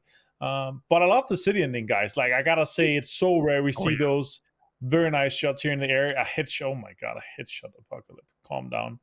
Navi with a great positioning. But this city ending here, like, I feel like it was already so well thought of where the guys positioned themselves, because they knew if it's gonna end like somewhere in an open space, around the road or area, you have to decide which side of the road you want to go on. But that shift towards the west northwest, like Tornado Energy, and Blaze for that matter, they were so happy that it ended on this side here rather than the other side. Otherwise, they would not have gotten so many kills here. But Quizzy, he saw the deep. He even got a few shots, and he even had 10 HP left. Oh my god, that was so unfortunate. Brutal. Let's take a look at the numbers coming in here. 9th through 16th, not many. I think what this game is going to look very similar to last game when it comes to the points coming in here, Toby, because there's about 6 teams that are probably going to be in double digits here. Yeah, I mean, we have 4 teams at 0. That normally tells the tale. Here you can see him. Look at the top 12 and 11 for Northern Lights and TSM respectively. I mean, I think Pansy and Sims said it pretty well when they said Tornado Energy and Northern Lights. I mean, they were part of the pack coming into, well, today. Now they've both been within the top 3 twice. Tornado Energy, the better part of that. And I think both these teams, I mean, if they aren't the first and second place now, then something close to it. Yeah, definitely. A big game for Northern Lights with that 21 points. TSM, though, as we previously mentioned, 12 kills coming in for them. Fex picking up 6 of them as this game continued on, with Sparrow and the Deep getting themselves that joint second place, Martin. Just Fex popping off. Oof. A lot of kills for TSM. Fex responsible for a lot of them. Yeah, I mean, they usually share it out, but 6 in one game where you don't reach like late game. Nice damage as well. And you can see with Ira sitting on 590, there's been so many players, around the 500 plus mark or 450 plus mark. It's crazy to see. But I love these urban innings here. I really love that. An example, almost 2k damage across 2 games. That's insane. But we do have an interview ready as here for the PCS1 as we talk to Tornado Energy. We're going to talk to Quizzy here to see how things are. So Quizzy, hi. How are you doing, friend? Sup, boys? I'm good, and you? Yeah, not too bad. So, firstly, coming into today, it was a little bit rougher for the team, but now these first 2 games, you guys have been able to pop off, get a lot of extra points, and really push yourself up the leaderboard. Did you guys change anything, or are you just kind of playing your good old style? What did you think about coming into today? I think we just started to play a bit faster. I mean, because sometimes, like in the last 10 games that we played, we had some mistakes because we were waiting too long, and now we just started to play more aggressively as we used to be in the group stage. So we're not afraid right now, because I think in the first 10 games we just didn't play our game. Right, and the group stage went very well for you, so that's a good change to have. Martin, thoughts? I want to hear specifically here about the last game. What was the comms like when the third circle centered on San Martin? Was it just like, davai, let's go, move into San Martin? Yeah, actually when the circle shifted, we just started to go to the San Martin because we understood that no one gonna be in San Martin in this circle, and we just crushed in it. And I think after the 5th zone, we understood where the final circle is gonna be. So it always shifted so hard to us, and we just knew that the 8th circle is gonna be shifted from the mountain, and we have to play with the smokes. We had some, I think, unlucky death of Melman because he just died for nothing. It just happens. But actually, yeah, I just was too. I just broke something, I think, because my weapon clipped and I didn't kill Deep because I couldn't shoot. Yeah. We saw that you were on the fence, and yeah, it was too close. So what? Did you slap the table or hammer their mouse Yeah, or something something? like that. No, I didn't like kill my mouse, but like the table, I think it's a bit broken right now. Oh no. we were thinking that it was gonna be a Tornado Energy win at the end of that game for sure. No, I to go off of what James was asking, Quizzy, because I've heard it from you now, and I've heard other players say this before as well. Now we're halfway through the tournament, and you say, "Oh, the first 10 games, we don't play our game." And I want to hear from you. Maybe you can tell for the viewers also, why is it that it takes a while to start to play your own game? Like, how do you start playing your own game again in the middle of a tournament? Of course, like then it's the middle of the tournament. You have the 1 week to relax a bit and just like it's always good to have a week for the leaders who are in the first, second place and so on. This week is gonna be like that week was like hard because when you get the temp, when you're all right, you just wanna keep continuing playing because everything is working for you. But for the team who just losing something and having not their own game, this week is like a safe boat or something. Right. That makes sense. All right. Thank Well, you. thank you very much. Any kind of shout-outs before we let you go to the next games? I will just keep my mouth shut, you know. We will just show it with the game. Don't want to make any comments right now. Nice. Okay, fair play. Well, good luck in the next games, Quizzy. Thank you, guys. See ya. See you later, buddy. Bye. And that was Quizzy joining us here from Tornado Energy. It's been a fantastic start for them here throughout the first 2 games. Let's see if they can keep that pace up going into Erangel next here, Martin. And nice to hear from them. Nice to see that they're kind of going back to that, group stage style that they believe to have worked out. And it definitely did work out in the group stage. But do you think the question is, though, is that can that truly and fully translate to this 16-team lobby where this really is the best of the best? What are your thoughts? I mean, I think they have the potential. I definitely think they're a top 5 team, but I think they're gonna have a rough time with the lobby being this stacked. I think like being able to also say, we were making mistakes, but when it takes 10 days or 10 games, and the first kind of weekend out of 2. You don't win tournaments with that unless you have a crazy good last weekend where you really step up. Yes, this is a great start for them. They have 2 double-digit games now, and they have to continue this. But like, if you're 40-ish points behind first place after first week, then you need to accept, like we need to be doing better and faster VOD reviews and like start realizing what we're doing wrong sooner rather than later, because 10 games is too much for you to realize that.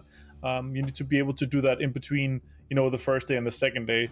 I know it's kind of rough to say as well, but I think these guys are better than that. I think they're able to step up, in between map switches, when we go from Miramar to Rangel. I definitely think they're able to, realize, what, guys, this was bad. Let's reset and let's step up with this. Nice to see from Mensto, 105 points. That's a step up.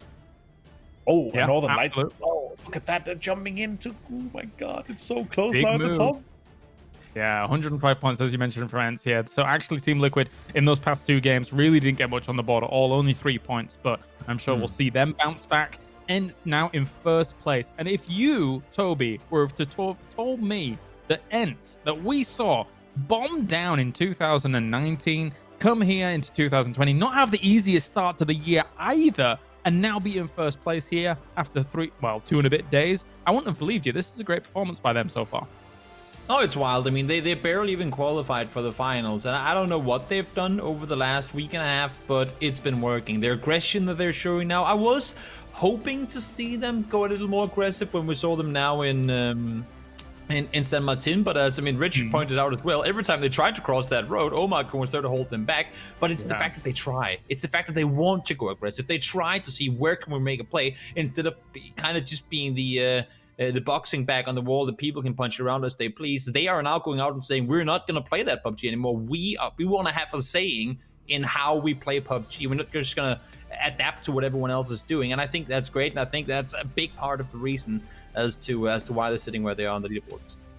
And here are the winners so far. Tornado Energy gets the first chicken dinner of the day. Likewise, Northern Lights does for the second. We've got 3 more Erangels now coming at you here for the rest of the day. And Toby, maybe we all just gotta shave our heads. Maybe we all just gotta go like Squeaky, and that then instills the power in us. Because he was looking pretty good, Martin. I think with his shaved head. What do you think?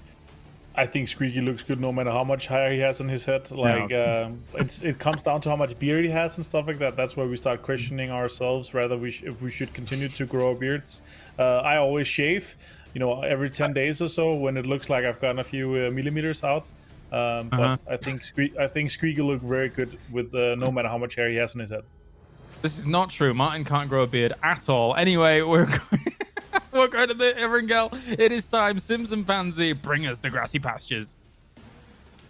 Thank you very much, James. We move from the sand to the grass indeed. 3 games of Erangel. For some teams, they've stood the test of time when it comes to Miramar, but for others, it has not fared too well. That leaderboard is looking absolutely damn right spicy. We said the possibility of a few teams up top doing not so well and the ones around the middle pack doing better would set us up for a very, very, very good grand finals. And that's exactly what we're getting with 9 teams all above 70 points and within 32 points of one another. This is going to come down to the wire. I mean, hell, if you were watching NA PCS finals, my God, I'm going to say it now. That is the most batshit crazy ending I have ever seen. We've seen some wild and wonderful stuff within PUBG, but the ending, if you haven't been and seen the last game of PCS NA, please do. It is just gobsmack. And thanks to STK for getting me my pick. Cheers, boys. The Iron Men do it again. Not a fan or anything. But we're speaking about teams who didn't do too well on Miramar. And I think one thing we have to point out, Lauren, is Liquid. We spoke about the consistency. We spoke about how they were doing so damn well on Miramar. In 2 games, they've garnered only 3 points. Yeah, they start off today on 93, I think. It's been pretty brutal. I mean, talking about the circles, let's kind of roll our minds back. We did have the kind of southeast and then the northwest, so they'd always have a big pack of teams to go through, but that's nothing new to Liquid. They've had these issues in the past, of course, when there's plenty of teams around them, but again, only garnering that many points is not something I want to see. But that was Miramar. You can put a bit of a pin in it and say, okay, let's mentally reset. And they're a team that can mentally reset. They're a team that definitely can do it.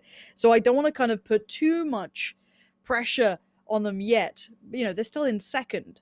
But when someone like Ents is actually really playing well, I think seeing them proactively approaching things, seeing that, okay, maybe we don't win this scenario, but we fight it. We give ourselves the best chance depending on just our individual ability, and maybe to take a couple of kills here and there. You're seeing Ents really stepping up. So I like seeing that from Ents. And this, I was worried it was a one-off. I think any Ents fan, any Finn out there, anyone who's watched a long enough time of PUBG knows the heartbreak of being an Ents fan, but this is good signs. And I mean, we've been highly critical of Ents for quite some time, and rightly so. I mean, we saw the best of them before, and then it kind of faded away. But this is a rekindling of what we enjoyed to see about them. So they've definitely switched things up, and it's working. I want to see Liquid now get a grip on this, because we can write off 2 maps. We can put a pin in that and say, yep, all right, it was pretty poor.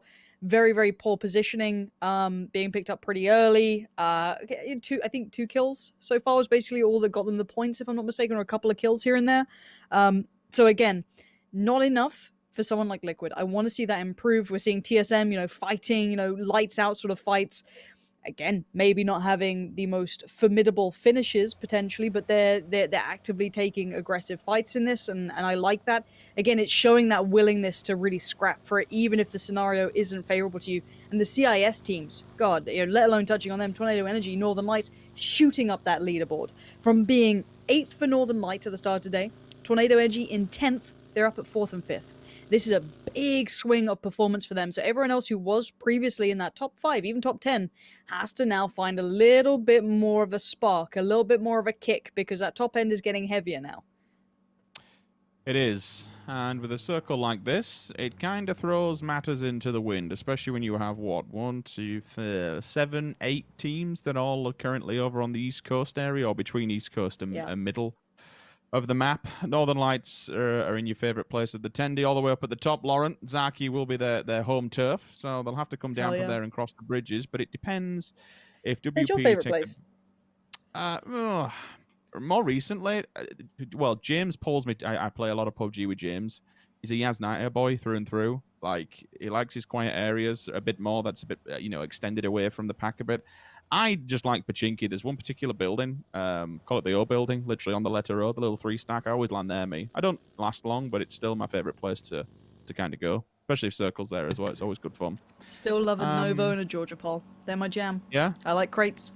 I like loot. Oh, you're an Ansvar. Like, if you ever play with Ansvar, it's crates on I nowhere like else. playing with Hell, Ansvar. you could have a friggin' Milta Power to Novo plane pass. Like, no, get the vehicles. We're going to crates, boys. Straight up every time. I like it.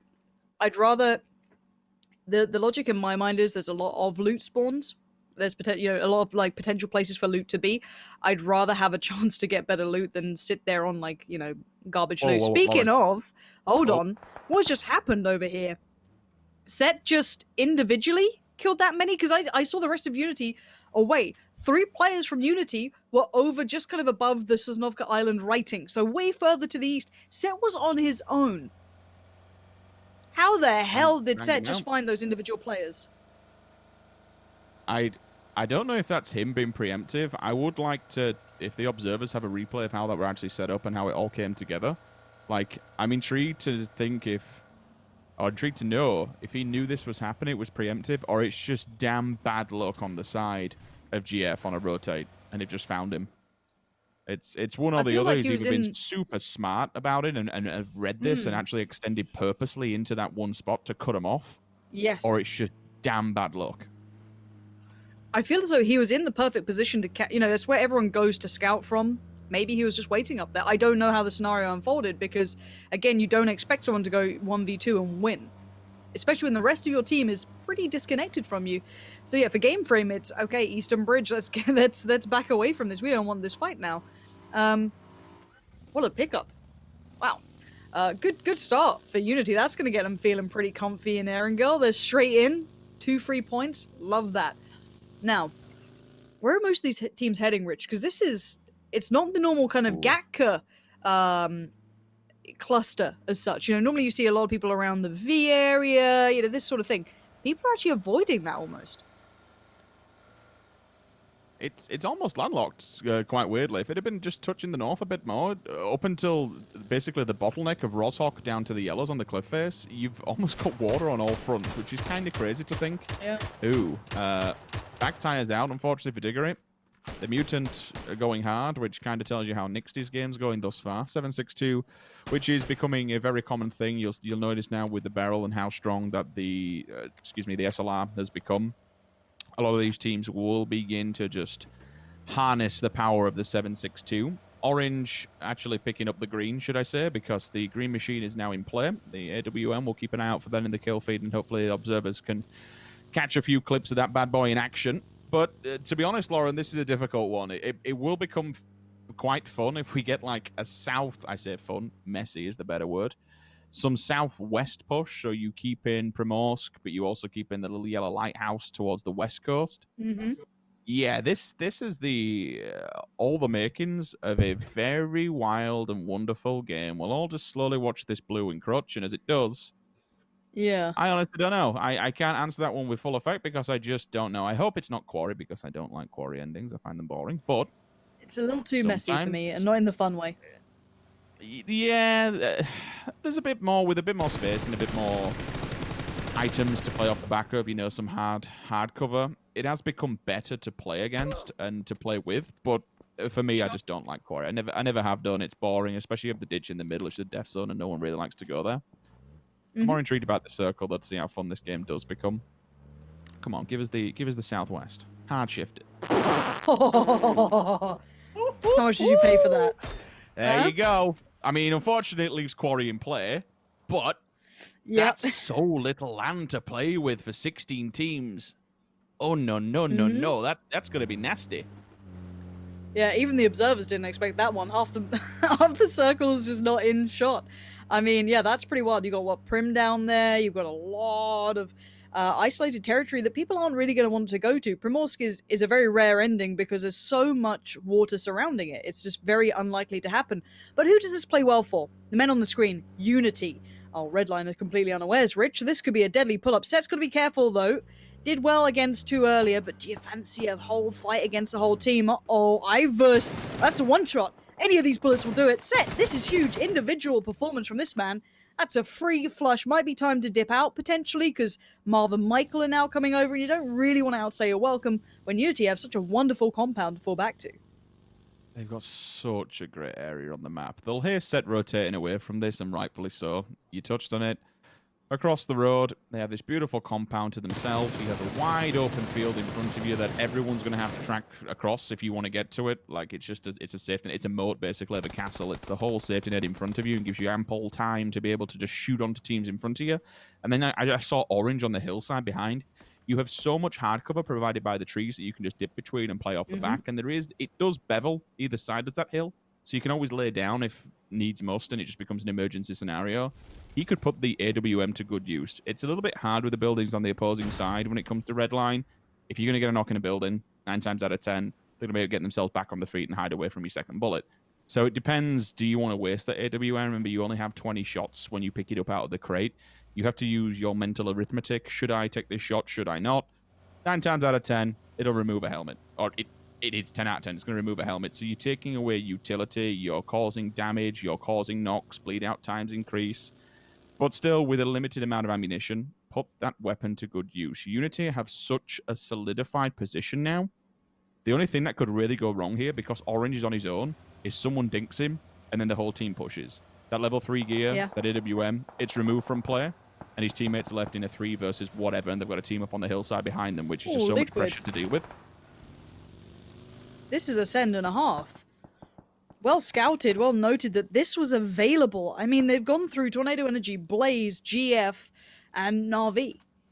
I don't know if they can hold this cleanly, but they've definitely found a bit of room. Pretty slap bang center in. Now, yeah, we don't like Quarry personally, but I mean, if that's what you're given, if that's one of your options, you're going to take it, right? That's pretty centralized. So, coming in from the further northeast corners of the circle, or the extremities of the circle, should I say, that's not a bad shout. Fuzzface, maybe not feeling so good about his position here. Down in the depths of Primorsk.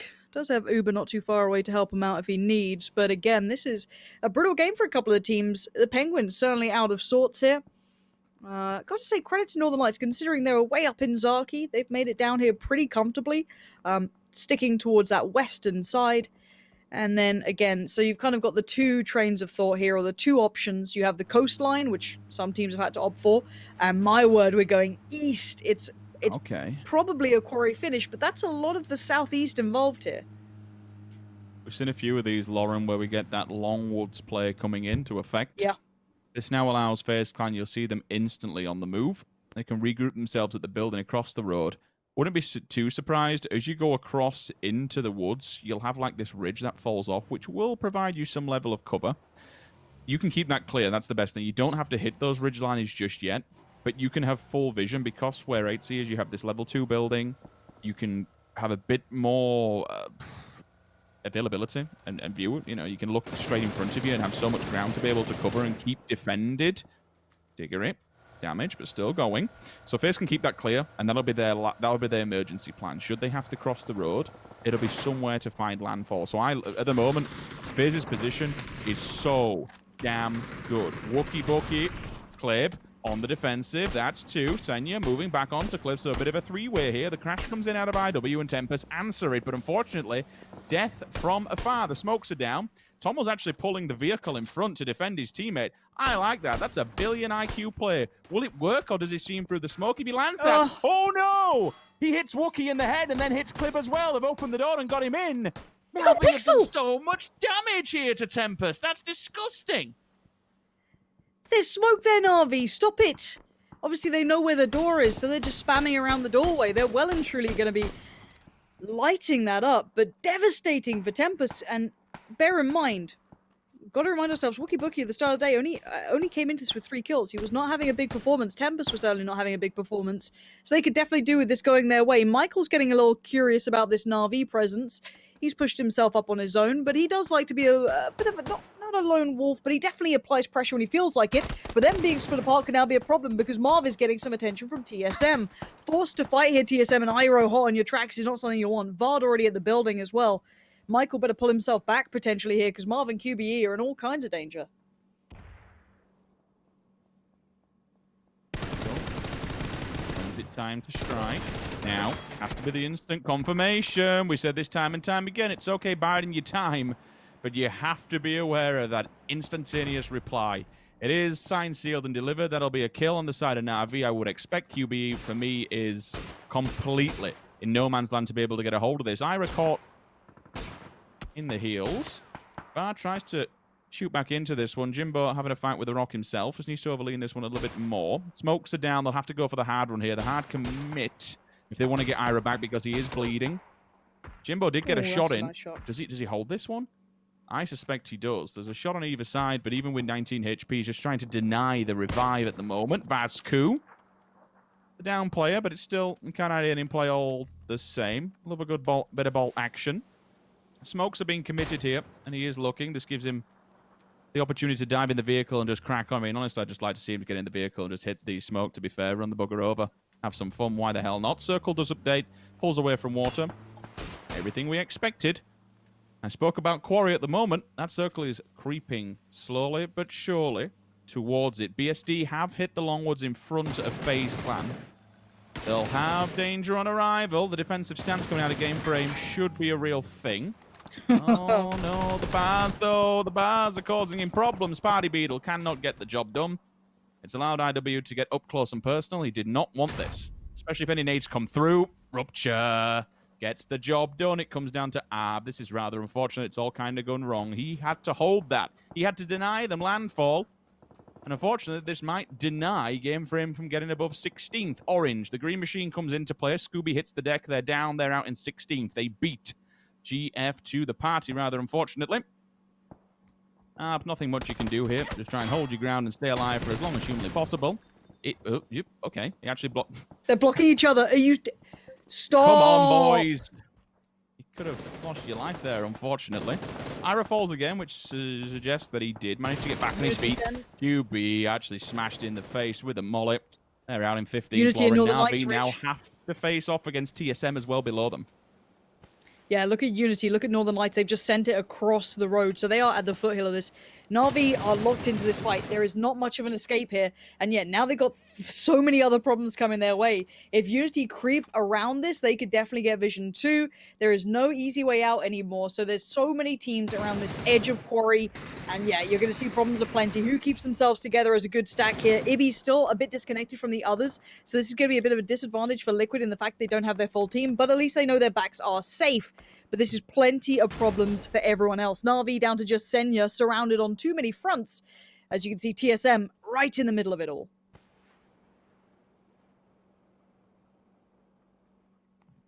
Unity have made it up here. They're just holding fire for now. You've got to be careful and can't hold fire for too long, though. Northern Lights can get involved when the time is right. There should be some damage on the side of TSM if they're not careful. They now know each other's presence, and unfortunately for Na'Vi, Senya is the one stuck amongst this. Sheep amongst the wolves. If he's not careful, I might step on him, to be fair. Speaking of sheep and wolves, it could just be a snake. Hang fire and wait till they step on him. Do they realise Set's so close? I don't think so. Because of the noise of the grenades and everything else going off. Now it's time to strike, though. He finds two. Set, what is going on? You've been a madman so far this game. Flushes them instantly. They lose Orange while doing 6 kills. so. That's the boy with a level 3. Finally, he is quelled. He is crushed. Can they get the shot onto Danamon? It would be huge. Deny the revive. Fexenari, you've got to go now and you've got to get the job done. Yeah, get rid of Set. Probably a smart choice there. Nice shot from Fex, showing off himself, the Welsh Dragon. Doing damage to the CIS team. Unity down to Orange and Hiruzen. And well, you can see Iro pushing up. Looks for another. That's deep finding Danny One. He knows there's more players here. Batulins, what is going on? Northern Lights on the steal. Orange does well, but he needs to do better. Goes down in the end. The deep turned up. Liquid are on the play as well. So Northern Lights have come in from the southeast, and from the north is Liquid. Just out of camera shot. Pan it. There it is. This fight got the attention of everyone, and a little late to the party is old Liquid. But let's see if they can survive. Mexi finds Senya. That's a little surprise that was waiting. A team that wasn't necessarily involved. Wookie Bookie threads the needle towards Fuzzface, and Mexi now sweeping through. Has to be meticulous in approach because Iroh's going to make them work for this. Nice nades, going to keep them on their toes. A tag or two here and there is going to definitely keep Iroh sweating bullets. They've been arguing with TSM for some time. Now they have the opportunity to finally solidify Iroh's fate. Been knocked twice already, I do believe. Third time will be a charm. Actually going to be a tombstone, unfortunately. Wookie Bookie does go down. Gustav. This is Tempest pushing up on FaZe Clan. We spoke about them moving out of the compound and towards the Longwoods. They actually opted to go more towards the edge of the circle. This is a really good play from them to push up on here, try and deny any entrance. Keep this for themselves. Control the land, but Pixel, he's yet to be tamed. Fuzzface pays the full price with his life. It comes down to all three members. They need this clean. They don't want to be losing anybody else. Squeaky, spotted. That's another player they don't want to be dealing with. Smokes down. Final shot comes through. Uber solidifies his fate and ends his 12th position for them. Tommel bleeding at the wayside. Nothing much, really, I don't think Pixel can do here, but just try and fight. Stand his ground. With 3 players of FaZe Clan, this will be extremely difficult. Mexi has been flushed and finished. That's him gone for now from the Northern Lights. And the circle's been favourable to them. It's been extremely kind. Liquid are held back against the blue as it does push forward. Jimbo down and out. The blue will finish him if Batulins does not. Tommel instantly flushed by Gustav. Does get him as well in the kill feed. Ibby does hand back at least onto the deep. So there's a small avenue of approach here, but the blue has been so dangerous. Ibiza and K-Mind, all the work in the world to do. Tries to run the rocks, actually kind of pays off. Still not in yet, still got a big old run to do. This is going to be so difficult against 3 players. Actually, make that 2. Apocalypse joins in at the perfect time. Still getting involved here, removing pressure. TSM's gone, that's Ira. But Liquid, by hook or by crook, Lauren, they're still bloody in this. K-Mine 10 HP, but he's making the run. He's got to just believe in Ibby to keep him safe for a second or two. Northern Lights suddenly went from hero to zero. Apocalypse, though, does not care. He does not show preference to who he's fighting. And this time, it's going to be Liquid up and over. K-Mine tries to make the play, and Spyro denies it. Northern Lights trying to get everyone back on their feet. It was a valiant attempt. Credit where it's due, and it was kind of helped out by the side of Blaze, who still have 4 alive. They've been quite quiet so far in their approach, just annoying people. Little poke here and there. Omakan the same on the opposing side on the ridge line. Just off the main compound, coming down into Tempo Energy? Excuse me, Tornado Energy. Good God, every time I look at their name and just see T. Every other word but them comes through. Northern Lights, big old push. Get in as quickly as humanly possible. Use the vehicles for cover. Hell, you can even build yourself some fortifications should you have to, because there's very little they're working with here.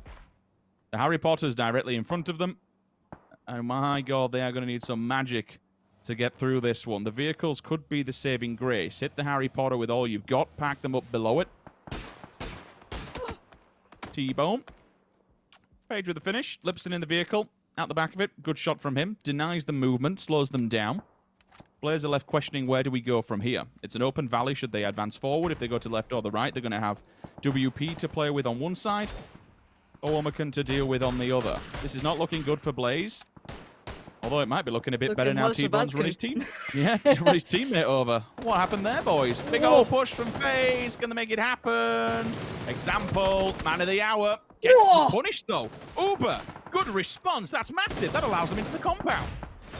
I don't know how they're doing this. They really shouldn't be able to. They are in the middle of no man's land. Uber still alive. Barely Northern Lights. Look at these points. They just jumped Liquid. They are hot on the trail of ends. They are putting up numbers. They are doing damage.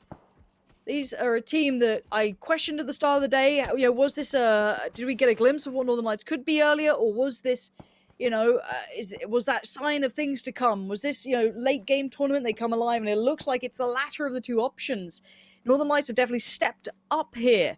And again, they didn't have an easy time. They had Liquid on one side. They had Blaze fighting. They've had plenty of scraps. But now we see what's left. We have Northern Lights, the Wildcats, Game Frame, WP, Blaze, Omakan, and TE.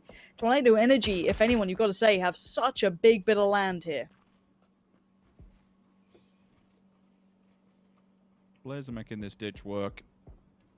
but for how long, I do not know. With 20 seconds before Circle pushes, it could quite easily pull them out. FaZe, they'd be devastated should the Circle actually move towards the south. I don't think it will with the amount of times we see that pulled out, but even to the late game, you can play the hillside in the trees. There was potential that they hadn't have read Tornado Energy's presence. They'd just kind of been stationary and not let anyone know they were there. FaZe go for the push, and then it just punished in the back. Yeah, it's a good job they actually, with that kind of move like that, it was the best of a bad scenario. He'd have just been playing trees at this point. Good nade coming out of Vascu. Up and over. Gives them the info. With the smokes down as well, they can continue the bombardment. It just trickled in behind. Vascu hits him in the face for good measure when it comes to a Kar 98. And Blaze, they go down with a big curveball coming out of Omicron.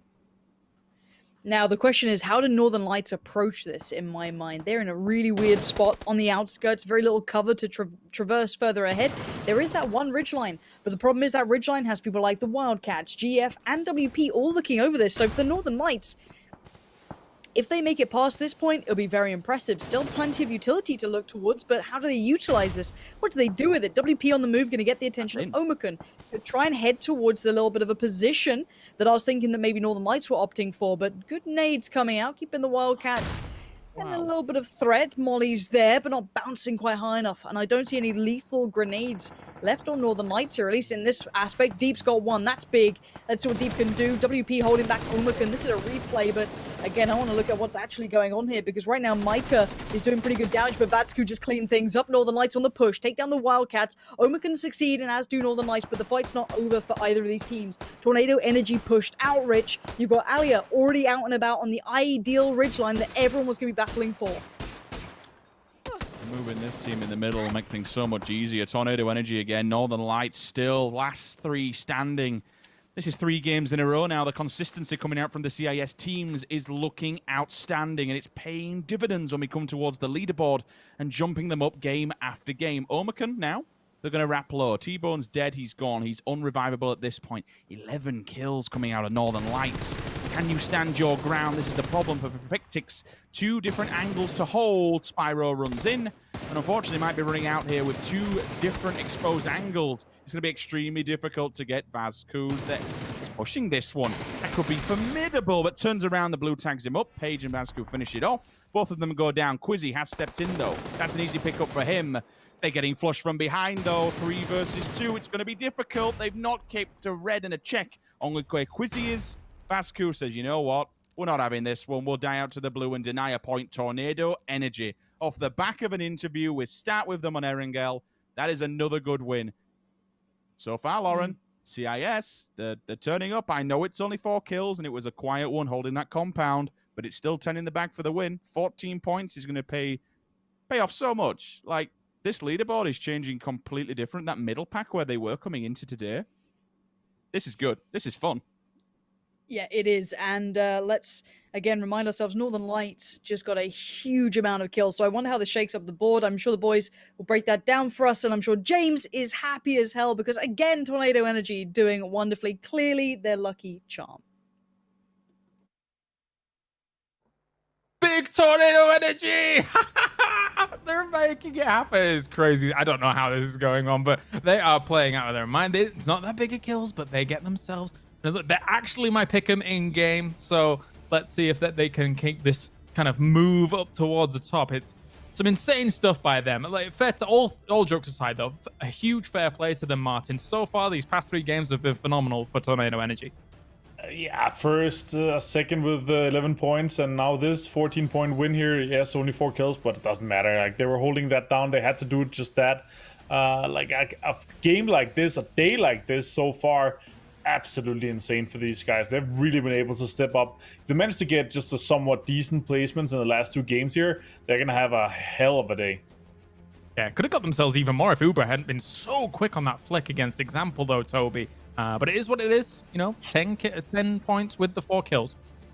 I mean, they've had an insane day. They're a fence away from doing what Tempest did, which we thought was going to be impossible, and get 3 wins in a row. They're a fence away from getting 3 wins in a row. That's utterly insane. And the thing that scares me the most, and I think the thing that I think should scare most people the most, is when we looked at the first 2 play days. and that's I kind of wanted to say it coming into this game, but I also didn't want to cast the curse Tornado Energy, is that their Miramar games were actually really good. So the way that they performed today on Miramar, of course, a win in the second place is amazing, but I wasn't too surprised to see it happen. It was their Wrangle games that really have not been very good for the first 2 days, and now I was thinking if they can turn that around coming over to Wrangle, that's going to be great. And well, they couldn't have turned it around in a better fashion than getting a win on the first Wrangle of the day. So if they start putting up the same numbers now on a Wrangle that they did on Miramar in the past couple of days, they're looking at a shot at the first place. Yeah, maybe. Here's our 9th through 16th from this game. A little bit more spread out, I think, this game, because probably of the nature of how this quarry circle down towards the east then actually panned out. Let's take a look at our 1 through 8 as well here. As up towards the top, it will not be Tornado Energy taking the biggest share of the points. It will be Omakin as well as Northern Lights and Unity. Oh, double-digit kills all over the place here, Martin. This is insane, honestly. Like, if FaZe had 2 more, it would be a triple game back to back with 5 like double digits. Absolutely insane. Like, it's so rare you see this top heavy. And again, Northern Lights and Tornado Energy again with double digits back to back. Like, absolutely crazy. Like, it's insane. Like, how they're able to step up like this just from week to week. It baffles me, honestly. I'm baffled. Yeah.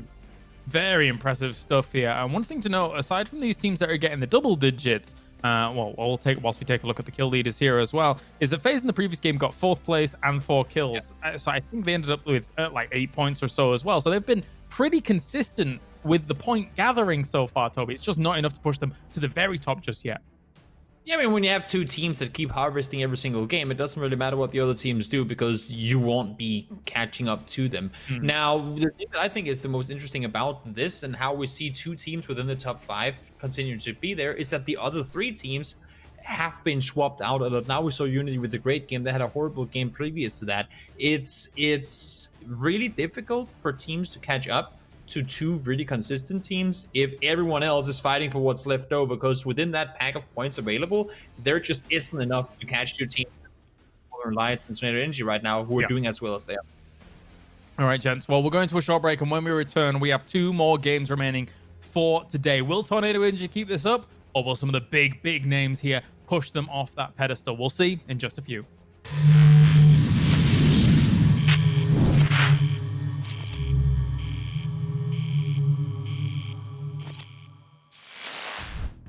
Парни, возможно, вашу змейку крашат в киткат. Встаньте.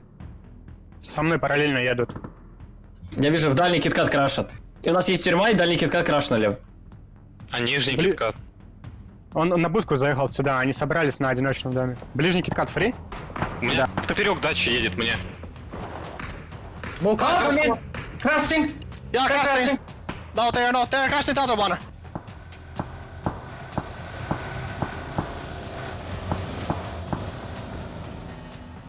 Тачки. Под меня. По доме. 3 нока. Еще ласт. Под забором вас. Под тюрьмой.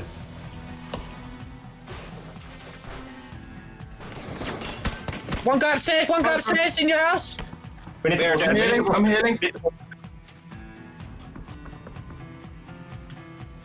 him. You go, I'm healing.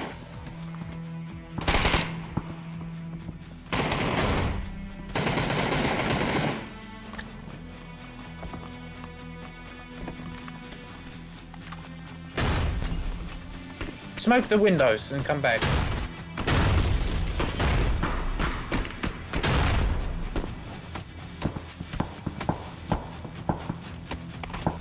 Nice. Knocked another one. Nice shit, bro.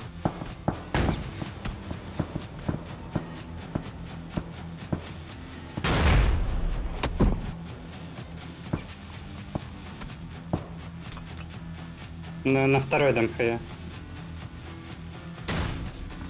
Целью второй. Я смотрю, тебя прикрываете.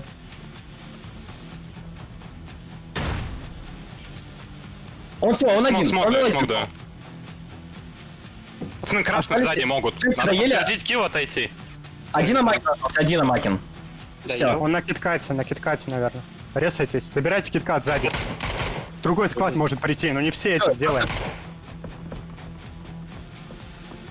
We should go orange. We should go orange. We can play off Raptor Road later. Let's go together. One guy was leaving the one story as well, so it was probably splitting with that guy.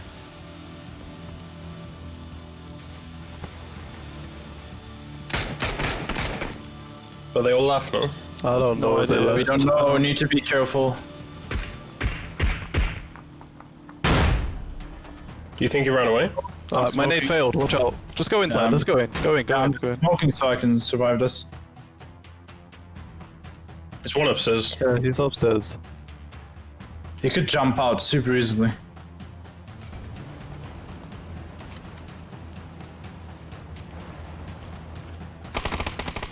Outside, in the smoke, Come outside. That's nice. Insta.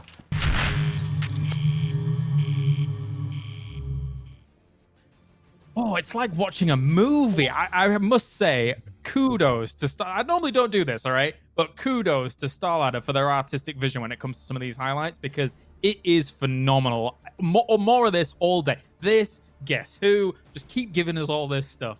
It's fantastic. All right, we're back, though. 2 more games remaining here, guys.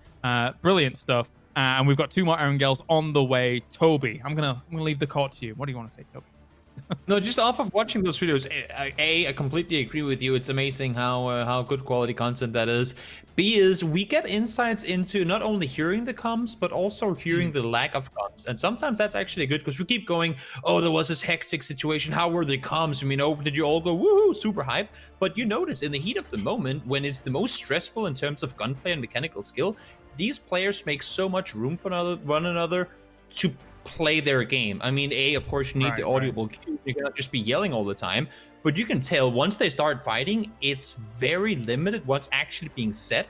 It's just clear information. Insta. He jumped out. Not just those whole debating on top of each other while you're fighting, because that's going to confuse more than it's going to help out. So I just think it's really interesting to see how it's not always you have to yell out everything all the time like us casters do. It's sometimes it like in those situations you just don't talk. I think that's pretty. That's pretty good learning lesson maybe for some players. That's fair. I mean, as the tornado energy kind of, they were being breached by the 4 cars coming forwards towards them, Martin. Just very quick, clear. Here's where they're coming from, and just bang them out, I suppose. Yeah, but also, like they're saying there's one left. We saw them splitting. There's so much like details in the information that they're, relying so much on the kill feed. They're getting information based off what they see in the kill feed, what they've been spotting, and like how many cars that are around the compounds. And this is just so vital information. Whether if you want to breach, you want to send a Hail Mary. These positions that you want to take and like you want to put away, like it's just so important. If there's 1, 2, or 3 or 4 guys in a compound or in a place you want to crash. Yeah, and here's the standings as we have them right now. We see moves happening. Tornado Energy and Northern Lights have now leapfrogged Team Liquid and TSM. Toby, these are big moves so far. Big moves. It is. I'm starting to feel bad for Liquid because on day 1, coming to day 2, I said, ooh, Navi, they were so consistent. They were doing well. And now I think Liquid, they've been able to obtain 4 points over the last 4 games. So, I mean, yeah, it's scary times when you're Liquid and you see yourself start off the day with 11 points ahead of second place, and now you're sitting in 4th. They need to get things going for themselves. If not, then Northern Lights and Energy, they're gonna seal everything by the end of the day. All right, gents. It is the penultimate match of the day as we have 2 more remaining. We're going to Erangel once again here as the plane is going to be in the sky, and we'll see who is going to be able to topple some of these teams that have taken residency up towards the top. It's time to go over to Sims and Pansy for an east to west plane right down the middle. Thank you, guys on desk. And it is quite funny that we have such clean comms these days, because I can assure you, during PEL, there are certain teams that don't have clean comms. I can tell you that. There's a lot of yelling. There used to be a lot of arguments mid-game. Beautiful to see. You love a little bit of a spicy meatball. I mean, if any of you watch Counter-Strike out there, like, tell me you didn't see that Na'Vi clip of them just yelling on Mirage. It was beautiful to witness. But yeah, clean comms always nice to see. And honestly, I think out of all the content we get given, apart from when they mash faces together, that is my favorite stuff. It's good to see and get a little bit of a glimpse into how these people play. And of course, most of these people stream as well. Most of these players, do have a stream going on, or, obviously a lot of the bigger names do, but certainly worth watching. When they play together, you get a really good idea. I mean, it was so cool. I was watching, I think it was Fuzzface play with Ibby. And then Senya was in the team with them. And honestly, Senya's comms are like the calmest I've ever heard. He's like such a soft-spoken, like well thought out person. It's quite cool to see. So again, if you ever get a chance, make sure you check these guys out on Twitch whenever they are streaming. But Rich, we're into the game. As James beautifully said, east to west, surely a pretty fair game for everyone here. It should be, until we get a circle like that, and it more than likely moves towards Millie. With Millie being totally landlocked, like there's a very strong opportunity that we go down that way into Sosnovka Island. For a couple of teams now, this is an opportunity to say, okay, well, let's try and reposition early if we can. We know it's going to be rather empty given the flight path. Your only team should be, in theory, if you're thinking ahead of this one, Unity. You know, they like to be in and around the Novo area. Na'Vi, they've read this one, they understand that as well, so they'll go early. Could spell potential disaster for Team Liquid if they're not too careful. We know that, and this is throughout the years of this happening, that Team Liquid, should they get a military island circle, they'll just get in the vehicles and just bomb it. Crack on, get across, move on. Let's see where Na'Vi set up. They usually like to take on the first junction just after the bridge, the set of the houses, not the ones that are on the coastline, but the ones further and deeper in, the main priority compounds. We don't see them spreading out too far all the way down to the little Hagrid house on the end of the runway. Usually, we have seen teams do this before in the past where they'll try and take such a large amount of land, it denies those compounds, it denies those looting locations for other teams that want to be pushing early. It's one that we have to watch out for. We'll see how far Na'Vi actually run with it and how far they go down. Again, Liquid, as we expected, get out of Pachinki, get onto the island, crack on. We know it's kind of going to go that way. Sub 3 Zaki, minutes. Damn, good win today. Yeah, it's really, as soon as you see it hit, it's just get the vehicles and go. It's as simple as that. They know where the hard spawns are. You know, when you've been in these areas and these towns for so damn long. And honestly, I think with how many games we've played so far this year with these kind of teams and these kind of lobbies, you should have a good read on where people are going to be. You should know where people are going to be looting. You should have a good read on what people's general ideas are with a circle like this. Na'Vi's interesting, though. You think? Just purely because, well, I mean, they're not normally a team that heads over this early, if I'm not mistaken. I mean, they normally go here eventually, but it's not an adjustment this quick. So they've taken over a massive amount of land early on.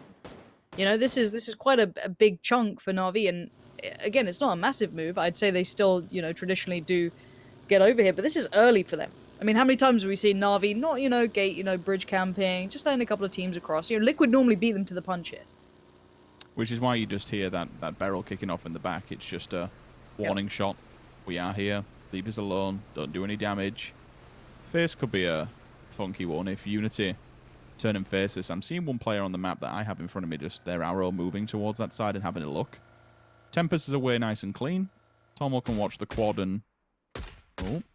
Oh, GF, man, you just don't have the best of early days, do you, on these maps, unfortunately. There's Tekka surely has a weapon that you can actually answer back with. Alright, it's... Yep. Actually kitted up, 2-2 as well. Then again, if you have played the... I know it's not exact super settings, but if you've played ranked, you know how quickly you can be geared up. 2-2 weapons, close combat, long range, instantly. It's such a night and day scenario from public games. It's actually an eye-opener, so I'd recommend if you haven't played ranked, go and do it, and you'll understand why these players can loot in under 3 minutes and can bugger off rather than spending a week in a town to get the gear that you want like you would in Publix and then crack on from there. First victim, unfortunately, will go down the side of GF. Rotations coming through. The Tornado Energy have taken the boats and headed across. They're on the northern edge of Sosnovka Island itself.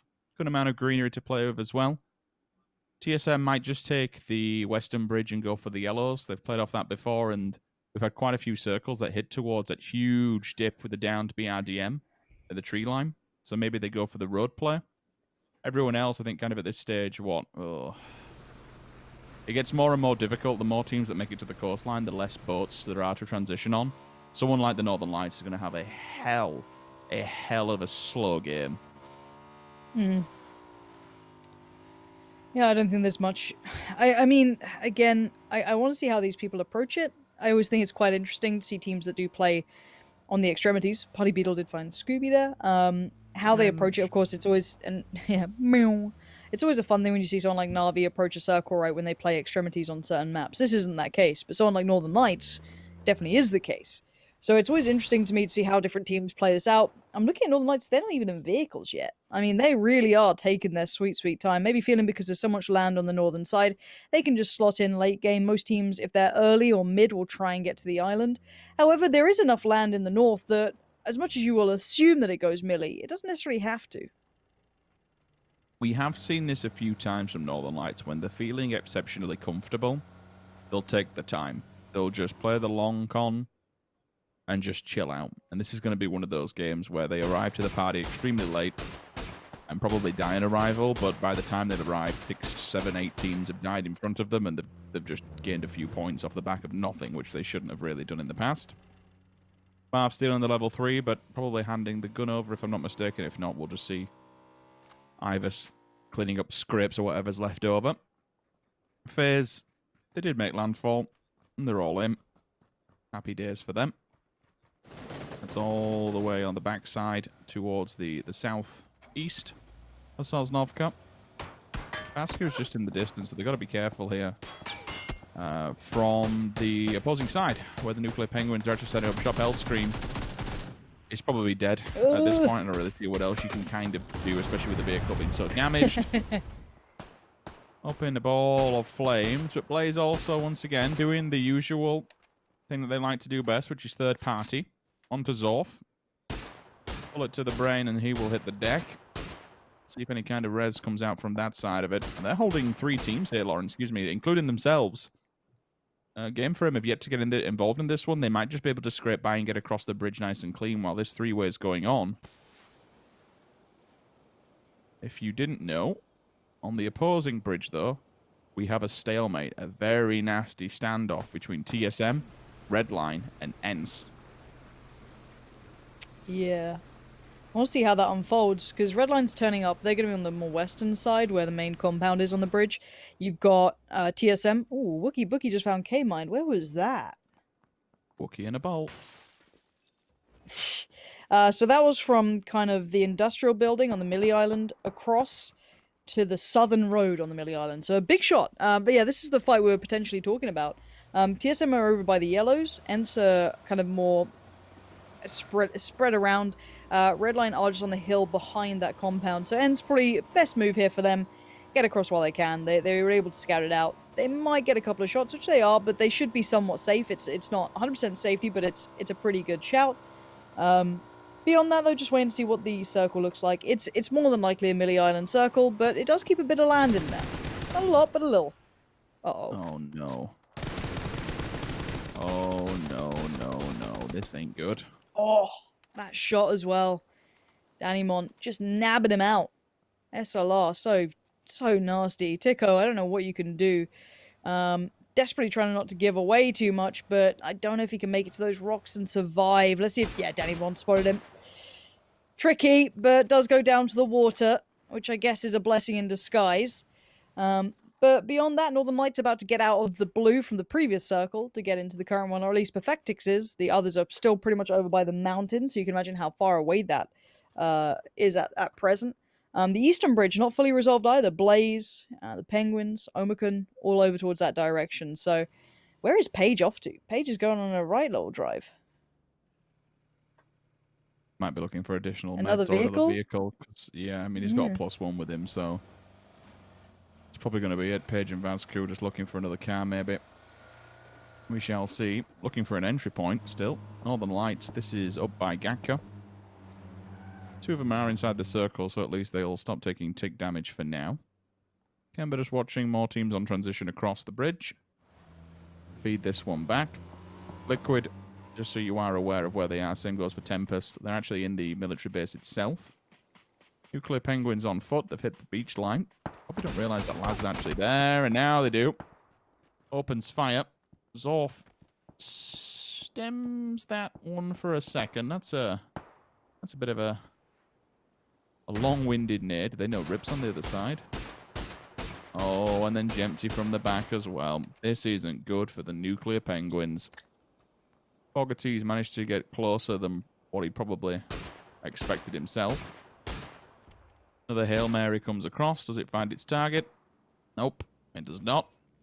And when you've got Rip and Apocalypse on the other side, you've got Omicron behind you. Yeah, this is... I'm smelling a 15th or a 14th place for these boys, unfortunately. Feels like it, doesn't it? But we don't know yet. We don't know. It's speculation. Where's TSM? Go on, Lazar. Literally just in the middle of the river that runs between the main island, and they pulled up just behind Ents and Tornado Energy, so not too bad. I really thought Lazar was going to bang that, but didn't do it in the end. Northern Lights about to cross as well. They actually might be able to make it away. But yeah, that Eastern Bridge, my word, what an absolute mess this is. I don't know how you make it across. You got WP just, straight up swimming it, looking like the human centipede on the map. You've got Blaze kind of stuck where they are, the Penguins stuck where they are, and Omicron just way off in Milta, basically. It's such an awkward standoff, and I don't know what Omicron can really do. They can't get away from this yet. They could try and swing through farm, but look, it's the fields in front of them. It's horrible, and I think they know they're in a bit of a spot of bother here. So I'm not sure how they approach this, really. They can't really use the vehicles at this point. They might be able to move under the cover of gunfire. If Lazar engages here, that'll be the go symbol and the go time for them, to be honest, because it's going to be out of time soon. Liquid going toe-to-toe here with IW. It's actually in military base itself. Oh, Millie's been pulled out. Jesus, that's a lot of water in for Circle 3. Well, at least we know where the Circle's going for number 4. She created Tex and Nade from Mexi. Oh, fight in the Millie, hold on. Seen them before where they actually want to make this clean. They want to... It's one thing that we know, Lauren, about Liquid more recently. They want to clear teams out. They like space and breathing room. They'll happily attack a team, but if they can take their time and just remove them, they'll do that the same. Here will come out. Gives Jimbo time to reposition. Maybe try and take an adverse angle. I like fights in Millie. And it's a shame so far that I've not had the chance to cast one of the new runway strips with all the new terrain, but I still think it might be down to the BRDM. There's actually in the water down there. That pond might play a factor with the water settings. I just don't know, but I've not yet seen one. Yeah, we haven't seen it end around that area too much. We saw one ending that I recall. Now, for Omicron, they actually fought a way forward. Now, I was a bit worried about them, but they actually managed to catch off, I think it was Zorf. I'm not too sure if they're one of the other remaining players of the Penguins. Bugging out on their own, kind of losing out on numbers here. While all this happened, Blaze has shifted away towards the western side, opting to sit just kind of south of farm almost on the other side of the road. So for Omicron, they've got a potential avenue of approach. Did Gemty see him? Gemty has, 10 out of 10 eyes. He is, perfect vision. He's a mile away, and Bogger... Oh. What? How is this how you handle it? Punish him. Run him over. Hit him with a car. I love that. Instead of shooting him, just run him over. Okay, let's look at this then. Redline, Na'Vi, Northern Lights, the Wildcats, all getting involved on this western side, and only so many can make it through. There isn't enough, really, room left. The yellows aren't in, they've got to go further, and then it's open beach, and then you come in towards Ents and TSM. We're going to lose about maybe 2 or 3 teams here. Event. Good. Just casual kickflip. Yep. Done. Diggory gonna find the vent, trying to work their way in. Trade comes back out from She Created. Mistake on the window. Tries to make it out, gets denied. BSD, not much of a door to work through, but for now, they've claimed it. Out of nowhere, Swift. Tixu left bleeding in the attic. And I don't know how that happened. Ents just unawares that it was coming. That 2-2 split gets undone. I thought Ents would have held that, but no, they get outshot, outgunned, and outnumbered. Now for Northern Lights, Redline, this was the other fight. Redline have lost. They tried to come in towards Na'Vi's hillside. Northern Lights went towards more the coastal side. We're not seeing Omicron on the other side come across, but you said it. Unity. Oh, Danny Mon. Oh, it brings me deep joy, Richard. Deep, deep joy. Orange finds T-Bone. Now Danimon gets involved. Absolutely whiffs it, but it looked really cool, so I don't care. Orange, feed the beast. Why not? That's the car, not the player. Don't worry, you'll get him eventually. But Gemty, and who's the other player left? Paige. What a horrible predicament they're now in. Is it just send across, run away, get to the water, try and swim? What do you do? I mean, you could hit Shark Fin and go for a Face third party, bail, but the issue is that you've already got a team there in the fall. No, Blaze, Na'Vi holding the angle. Spyro actually hits them. Oh boy, that's a big nade and a big gun as well. Spyro wiping Na'Vi out. Good job from him to hold that. Quite impressive, to be honest with you. They had them all there. I'm surprised they didn't manage to take him down simultaneously, but whatever works, right? Nade up, Unity on the receiving end. Does damage to Orange, but doesn't take him out. Uber will just run back. Get out of there and flee the scenario. I'm kind of okay with it. Wait. Jemty, Paige, you've decided to turn and face this one. But they saw First that aid. FaZe Did was Jemty get it shooting up in time? Unity. Oh, he didn't. He missed it. Jemty ballsed it. He was a It's second unlucky. too I mean, late. yeah, Paige is still there, but the problem is, let's look at this. So, good read in a weird way from Omicron to see the Unity are being engaged by FaZe, but that has now stopped. So there's still a problem here. Paige turns up late. What? Paige has got Orange. That's dirty, but Paige will go down in the end regardless. So Omicron go down in 12th, but that's the fun of the bridge fights. You gotta love it.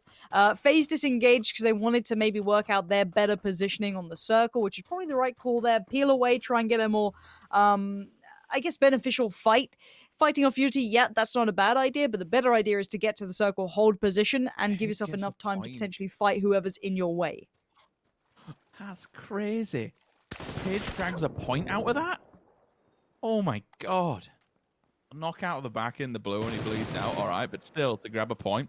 Evolution, absolute lock on aim, just lasers Lazar out of the water. Job done. Northern Lights, from a team that were all the way up in Zaki, they have done a damn sight better than most.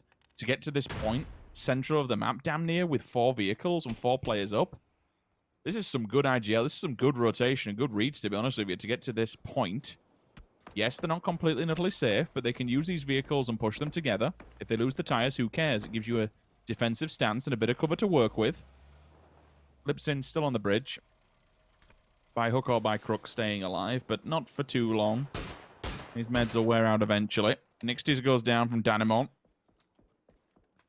Camping the bridge has certainly hurt Unity. It's picked him up 5 frags, so, you know, whatever works. Not quite into the top 10 just yet. If you can grab another frag or 2, that'd be nice. Stick points on the board, but certainly they've paid the price heavily for camping back.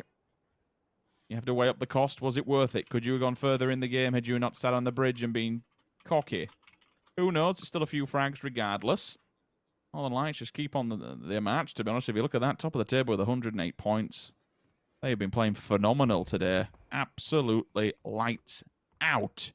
Tornado Energy just in front of them. Liquid making out of Sosnov Camilli base safely with all 4 players clean and alive. Ends down to 2 after that blunder of a hold earlier on one of the compounds over the road from IW's interesting entrance, to say the least. Northern headed this one, though. It's going to be TSM holding point. Getting out of there now, you do have a bit of cover from the tree line, but that will be slowly removed away as they work the way towards the roadside. And for me at the moment, it's Tornado Energy who are looking absolutely stellar in the position that they're in. Is this just going to be Tornado Energy winning every game today? Should we just leave them to it? It's National CIS Day. Like, hell, it's insane how... Sorry, America, it's not your day anymore. It's just crazy how you just keep seeing them in the top 3 all the time.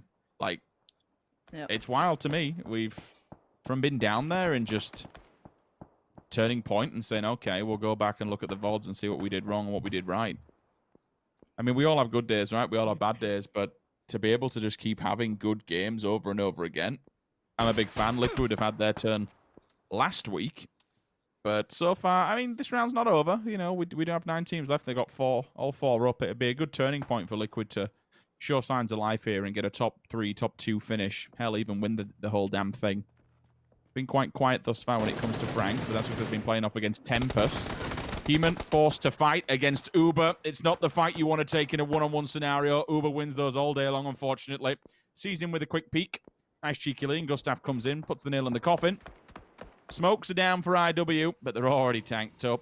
TSM's been just tapping away from the wayside. This blue will do a fair amount of tick damage as they come out. Remove some of their health, and they have to run the gauntlet. It's like a pinball machine at the moment. If you're not going to run into TSM, well, Ents will take the point happily out to the blue. Are they just going to give it up and say no? I think the will. Rupture's running towards it. Really, for me, you might as well just give it up to the blue here, my friend, rather than give points away to other people.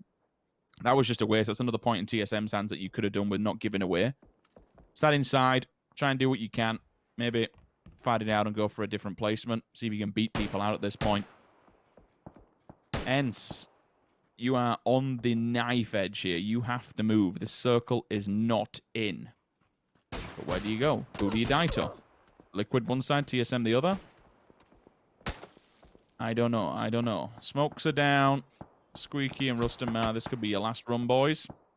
She created is spotted. 9 position finalist. He actually makes it out of that compound somehow alive. I'm surprised he didn't just give it up again. Gustav on the side. Pixel. Okay. This is an interesting fight that's been found in the back lines. Yeah, Tempest went for a push. They kind of left Clib back as their centerpiece, and they pushed out Wookie Bookie, Pixel, and Tommel, and they found FaZe for free. They've kind of peeled away from that. They've done the damage, readjusted position. Very nicely done. Fex has lost life, and this is probably what Ents were waiting on, is just kind of making sure everyone's moving up at the same time. And it's actually not a bad idea. Because of this, it's allowed someone like Liquid to get vision on TSM rather than Ents. Very smart play using the terrain the best they can. But they're being kept safe by a lot of smokes, and once that goes, it's not looking so good. Now, remind yourself, Northern Lights and Tornado Energy still in the best position possible. FaZe and Tempest about to clash. Liquid, Ents, and TSM gonna clash. And what this leaves is those two teams, the two CIS giants, slap bang in the middle. Calm before the storm. Tornado and Northern Lights will just go for a defensive stance. James needs to hit this one. He misses, unfortunately. Now they've been put on red alert to where Liquid's move will be coming from. He misses a second one as well. Honestly, one of those in there would have solidified the deal. Still forces them to kind of move around a little bit. Now he has to use utility to get out of this position that he's within. Because TSM will be able to see this one, so he's in a minor predicament. Jimbo onto Rustum map. Jobbed. Wait a second. All right. That's out the front of the door. Rustum sticking the nail Northern in the Lights are coffin pushing alongside Liquid. Tornado Energy. Northern They go on Lights the are bridge pushing line? over this way. Yep, they're about to get Ooh. vision on Liquid, so Liquid need to be careful to not spend too much time on Ents here and focus maybe on the bigger problem coming their way, which they've definitely seen now. Clib's certainly seen it all. 1, 2, 3 targets. Does he take a shot? He's just trying to keep the rest of his team safe. He is isolated from the other 3. He does not want this attention, but he might have to take it. Already, Ibby gonna find Rustamar. There's the shots in the back. Northern Lights did not expect this. Surprise, boys! It's gonna be Clib finding 2 players. Spyro, Perfectix go down. Northern Lights was set up to fight Liquid, but not to have a dagger in the back. Batulins and Deep probably frustrated by this. Rustamar has gone down, but it's on Squeaky to try and stay alive. Keep hold of that second position, because Tornado Energy obviously are eyeing that one up desperately. Ibby's found Spyro, so these 2 giants are going head to head. First and fourth. What? Ibby burning them alive. Goodbye, Spyro. Goodbye, Batulins. How are Liquid outliving them here? What a savior Clib is. They better pat him on the back, give him a $5, buy him a beer, I don't know what. But now the tables have turned. Squeaky looks back. He finds Mexi, but now everyone else piles in. This is good, actually. Tornado Energy getting a bit of fire from afar. That's going to mean that they're under a little bit more pressure, but Ents goes down. Locked in at second here, tied with Northern Lights, but Northern Lights still have a player to the good. We cannot underestimate how much damage Clib has just done to the Northern Lights. He's thrown all this fight into the wind, and everything that they were just holding and hoping for has been dashed.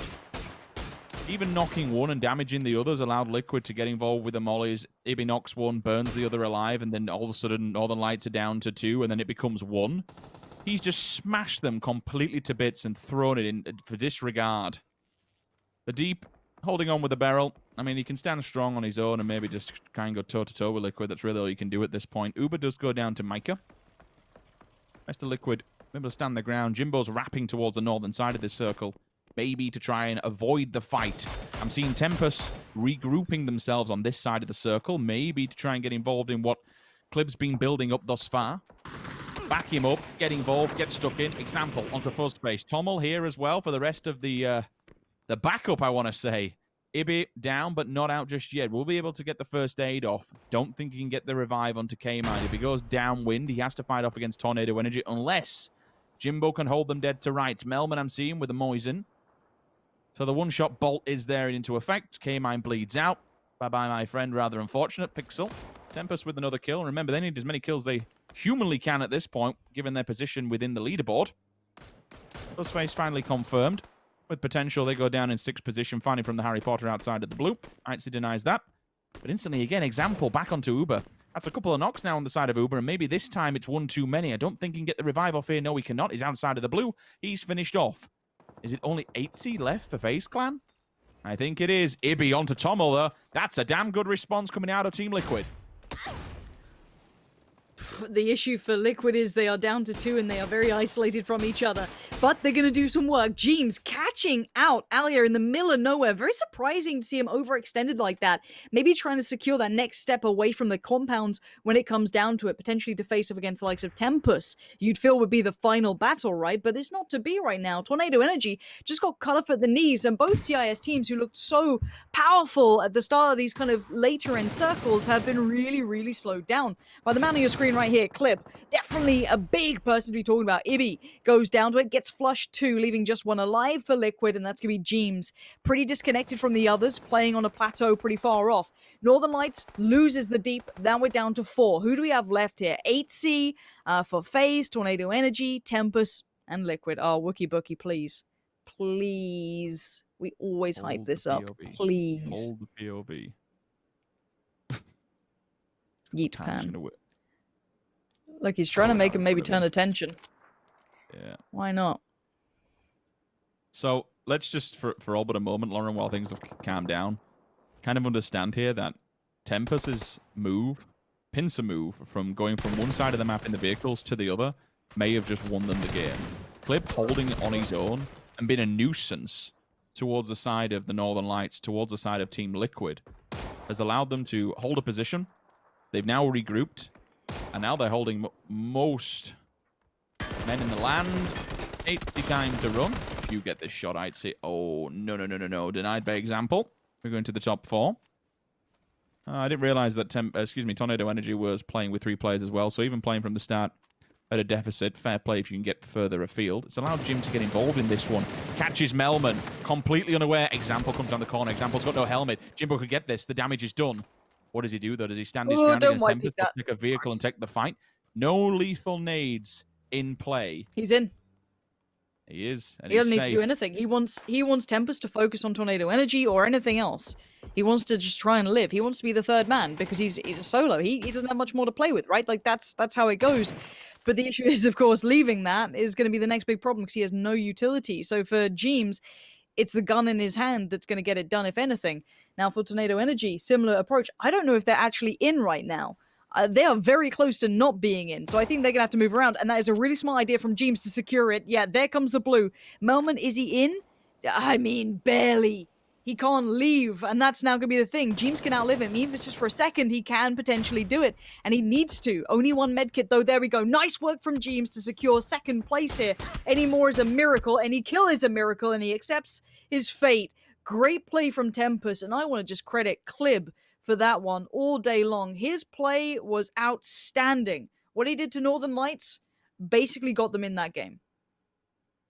To hold on his own, first of all, to do so much damage to Northern Lights, I mean, don't get me wrong, there is a knock-on effect in the fact that it saves Team Liquid because they were just working their way slowly into that fight to just jump in at the right time. The third party would have been perfect. They could have, potentially, and more than likely, wiped Team Liquid because they were so faced off against Dens and all everything else that was going on the northern side of the circle. The wrap would have been good. Clip just comes in and says, nah, we'll just get involved at the perfect time, knock one, do damage onto the other. And then all of a sudden, from the team that was holding FaZe Clan, so they basically pushed them to the edge and pushed them to all extremities that they can't do nothing, the rest of Tempest then wraps around. Tempest played that perfectly, and Clip's individual play to stand his ground and stay alive was fantastic. It bought them time. Really good game, really good IGL work, and really good communication from the boys.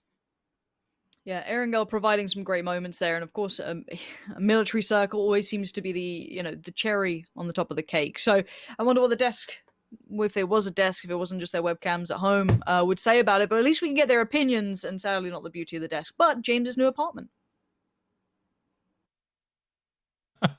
Thank you very much, Lauren. That's right. Tempest get themselves the victory here. And as Lauren mentioned before, Clib doing big work for them off the back of what we saw as they were effectively playing spoiler in a few of those fights as well, coming in as the third party. Got Martin and Toby here with me to break down some of these moments. And Toby, Tempest, they are down the table at the moment, but seeing them get a win like this and putting up big performances. We've already seen them put up big performances before, so it's no surprise to us that it can come like this. Oh no, I mean, they desperately needed it. We have less than a day and a half left to play, and if you want to start getting that ball rolling coming into the final day, I feel like for Tempest already being down as far as they are, if it wasn't, well, by the start of the day they should have done it, then now is the time. Like, you cannot go into tomorrow with the points they've been able to accumulate up until this point and expect to get anything in the top. But a win here, then maybe a good game with the final one, then all of a sudden it's going to be looking far-fetched, but not impossible. Yeah, definitely so. Martin, your thoughts on this game? Well, obviously, besides some stuff like this happening, very unexpected stuff on a lot of bridge camps and stuff like this, it was kind of a surprising game for me, and not so much because out of the 5 teams, the 5 first teams that was on the island first, our first, second, and third was one of those 5 first teams on the island. So it kind of talks to how important early positioning is, and how much it kind of comes into effect with this. But honestly, overall, super interesting game to see, because when you have this kind of early northern island, it comes down to who third parties and who positions themselves best in the kind of high hills before you kind of have to come down to these houses that Tornado Energy was able to hold down for a very long time. This though, I'm sure that Clip was super happy with him being able to get a few knocks there, because that really opened up everything for them. Yeah, definitely so. And you can see here as he finishes off a few, and Wookie Bookie with the most in the Gant, Toby. Few shots cheap here and there. We don't see it too often. No, I mean, both him and Millman representing the one of the newly added guns to the game, and I thought that was a good sport. I mean, they are both very capable with bolts in general, and the Mosin being the exact same essentially as the Kanai did makes it just as deadly in their hands as the other one was. I love the noise it makes with the suppressor, which is basically nothing. It's great. I love it. Yeah. Okay, here's the leaderboard as we see Tempest getting themselves 16 points, but Team Liquid a much needed big point tally as there were teams encroaching on their top positions, Martin. But Tornado Energy still as consistent as anything with their 2-2 split into their compound that they had. What do you make of it, Martin? I want to say, like, take this with Tempest's 16 points first. They just made as many points as they did, and they did in the second day, and they made 2 more points as they did in the first day. So we talk to how bad of a tournament so far, or how bad of a finals Tempest had so far. I'm happy to see them step up like this. This could potentially, kind of boost the morale for the rest of the weekend, and I hope we see that from them, honestly, because they really need that. Hopefully, and there's Clip sitting at the top, and very well deserved by him when it comes to the performance that he was able to put in that game. Ibby and James following things up as well. These two guys for Team Liquid stepping things up. And as I previously mentioned, Toby, Team Liquid absolutely needed this performance off the back of their previous 3 games today. Oh yeah, I mean, all the consistency that we talked about coming into today, that's been none. Like, there's been none of it for the sake of Liquid. So them to be able to get out and get a good game here, that's really massive for them for sure. Definitely. All right, thank you very much, gents. For now, we're going to go to a short break, and when we return, we have the final game of the day. We'll be going to Erangel. We'll see you in a few.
Hi, welcome back, terrible. guys.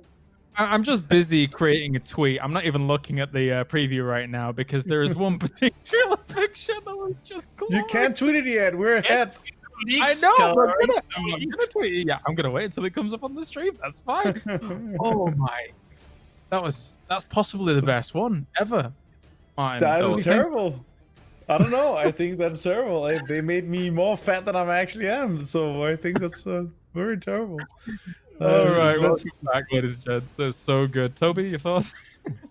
I don't have too many thoughts I want to share on this thing. Just keep them coming. That's all I want to say on that one. But I do want to give kudos to Pansy for registering something really fun in the beginning of last game, because on the other side, like, one thing is the fact that this was the first military game we've had in all of PCS1, at least for the European portions. But I don't believe we had any melee games in the qualifiers, and we haven't had any in the finals either. And one thing Pansy noticed, which was that Navi actually rotated across really early. And while that didn't having the biggest of impact on the game as a whole, for a team like Liquid, who's always been used to knowing exactly when Navi does what, and they also rotate extremely early, but then to get shot at from that compound, now realizing, wait, Navi moves over earlier, that's going to change a lot of the dynamic on what happens in that West Bridge rotation when it comes to like early, I guess you can say, guaranteed military games, because it's always kind of been set in stone that Liquid goes early, then Navi comes, then another team comes, and then sometimes maybe you get a bit of a confrontation. But here, just because we changed it up a little bit for future games to come, now that Liquid realized, wait, Navi was actually already there, that could potentially be changing up how a lot of these top European teams look at military rotations. And here are the standings overall. And right now, Oh 1 my through God. 4 are 3 points between one another, Martin. This is nuts. I don't know what to say besides that wasn't Melman, that was Alia, and I guessed it. I want to take some something away from that. But honestly, this is gonna be super exciting, guys. Like, this is the last game of the day. Tomorrow is gonna be so explosive. Like, this last game is gonna decide who's gonna end on top for today for sure. It's nearly a 4-way tie just with 3 points. Like, I haven't seen anything like it. It's very close. Toby? James, we kind of memed about it, right? But it's gonna go down in history as the 6-point fence that we had in the Miramar game at San Martin. Looking at this right now, Northern Lights won that game against Tornado Energy. Tornado Energy would be sitting in first place at 116 had they had that kill in the win, like had Quizzy had that kill in the win in the second game. Those 6 points, I mean, we don't know how things are going to go tomorrow. We don't know what's going to happen in the next game, but I'd be damned if somehow the difference between Northern Lights and Tornado Energy is going to be between 0 and 6 points tomorrow by the end of the tournament. And we can all sit and like look back at the game on Miramar and go, huh, that's unfortunate. There you go. Toby's coined it. The hashtag 6-point fence.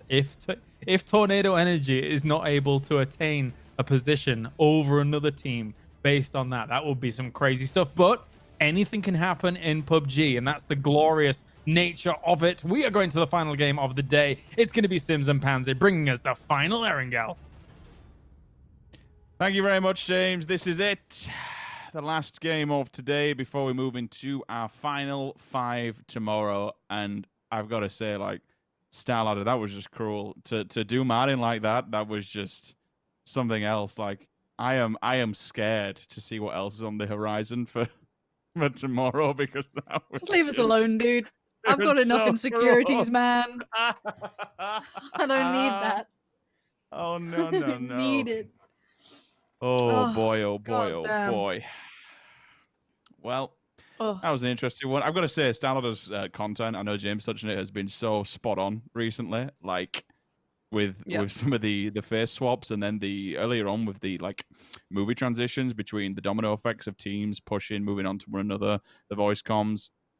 It's pretty damn good, and it gives a little bit more insight onto how teams think, how to the communication. I liked how one of the things that Toby pointed out was, even when you looked at Omicron, whether or not it was just, Starladder not catching the comms as such, but certainly when you saw Jempty moving around, the only person who was speaking was T-Bone at one point, and I think sometimes it is good to, rather than too many cooks spoiling the broth, so to speak, of the old saying, having one person who can just be a focal point, a voice amongst it all to give some clarity.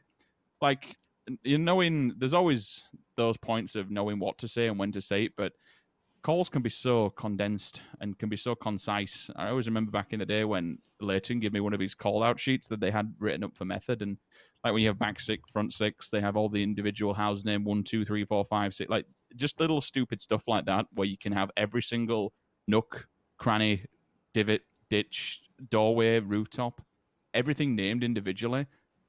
These players' call-outs are just such a treat to listen to at times. Yeah, I think it's interesting to listen to a game like this. Like, I'm very used to like search and destroy style games.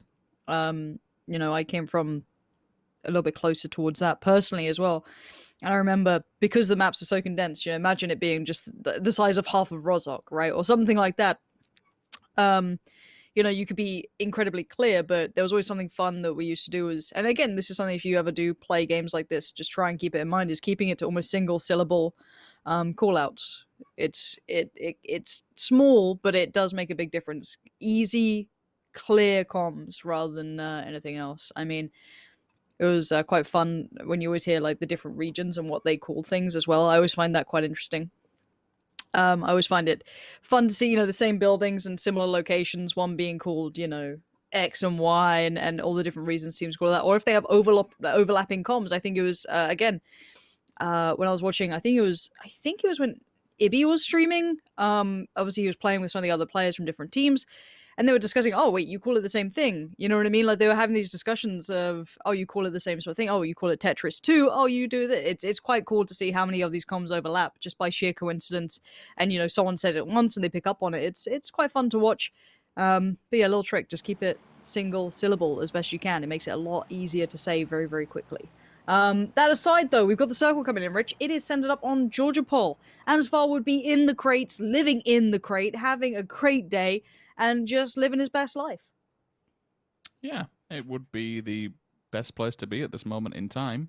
Whether or not the right side of the Crow deer pull up set, you did wonders before on your own. Can you do the same again? Do they know? Well, they damn well do now, but have you gone too early? Yes, you have, and it's punished, and Tommel just shoots him in the back, so thank you very much. So, Set, you were a savior in the last game. At this time, not so much, my friend. You go down to the power that is Tempest. Tempest obviously coming into this one very low down the league table, but showing some good signs of life. Still can't get over how damn good that player was out of not just Clib himself, but the team as a whole, to be able to just rotate around it and work off the back of it. So there's definitely some signs of life there. Need to get a few more points today to get them up that table. Down in 13th is not the standard that they've been pretty much playing up to be honest. I'd like to see them at least in the top half of that table. Same can be said, I suppose, for any of these teams at this stage. We know what everyone's capable of. It's has to be said, Blaze so far causing problems. Yes, they are slowly but surely working their way down the league, down the table as a whole. But the amount of problems that they've caused rosters by just being there in their presence, it's uncanny. Either just pushing them into a different area and location that they wouldn't normally necessarily like to do, or been there for third party just to knock players down on the feet.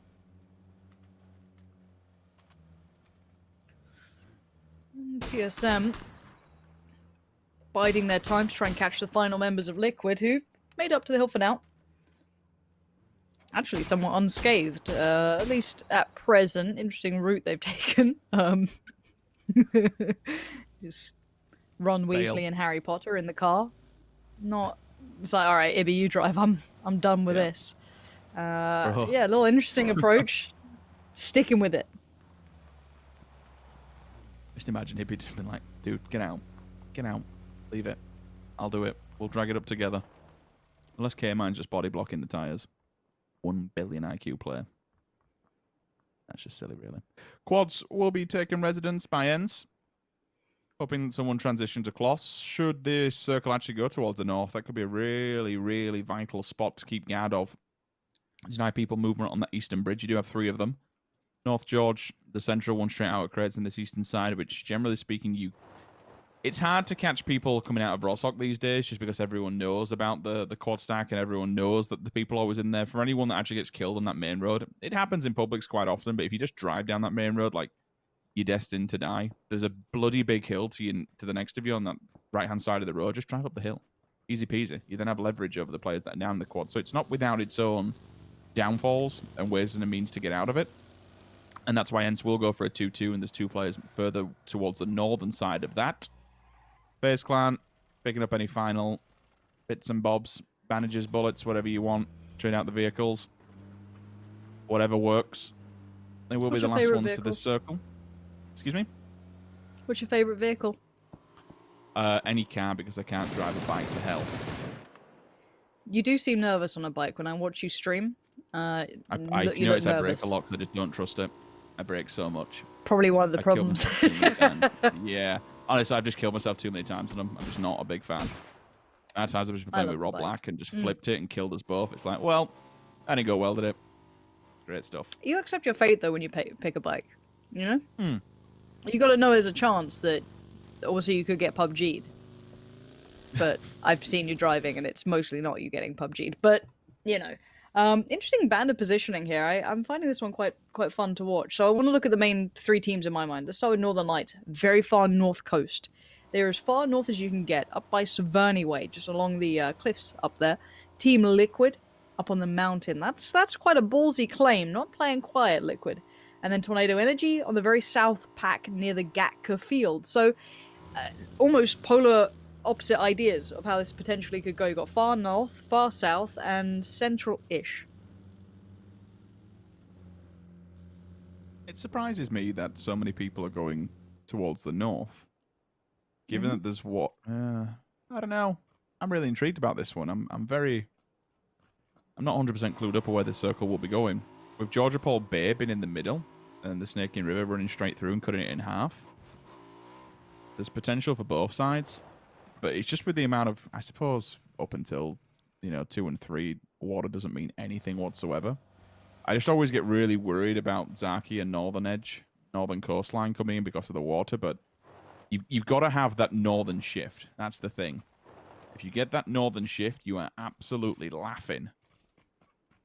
Game frame, Northern Lights, Penguins, Omicron, Ents, everyone's going to be happy should the north come in. Where do we go?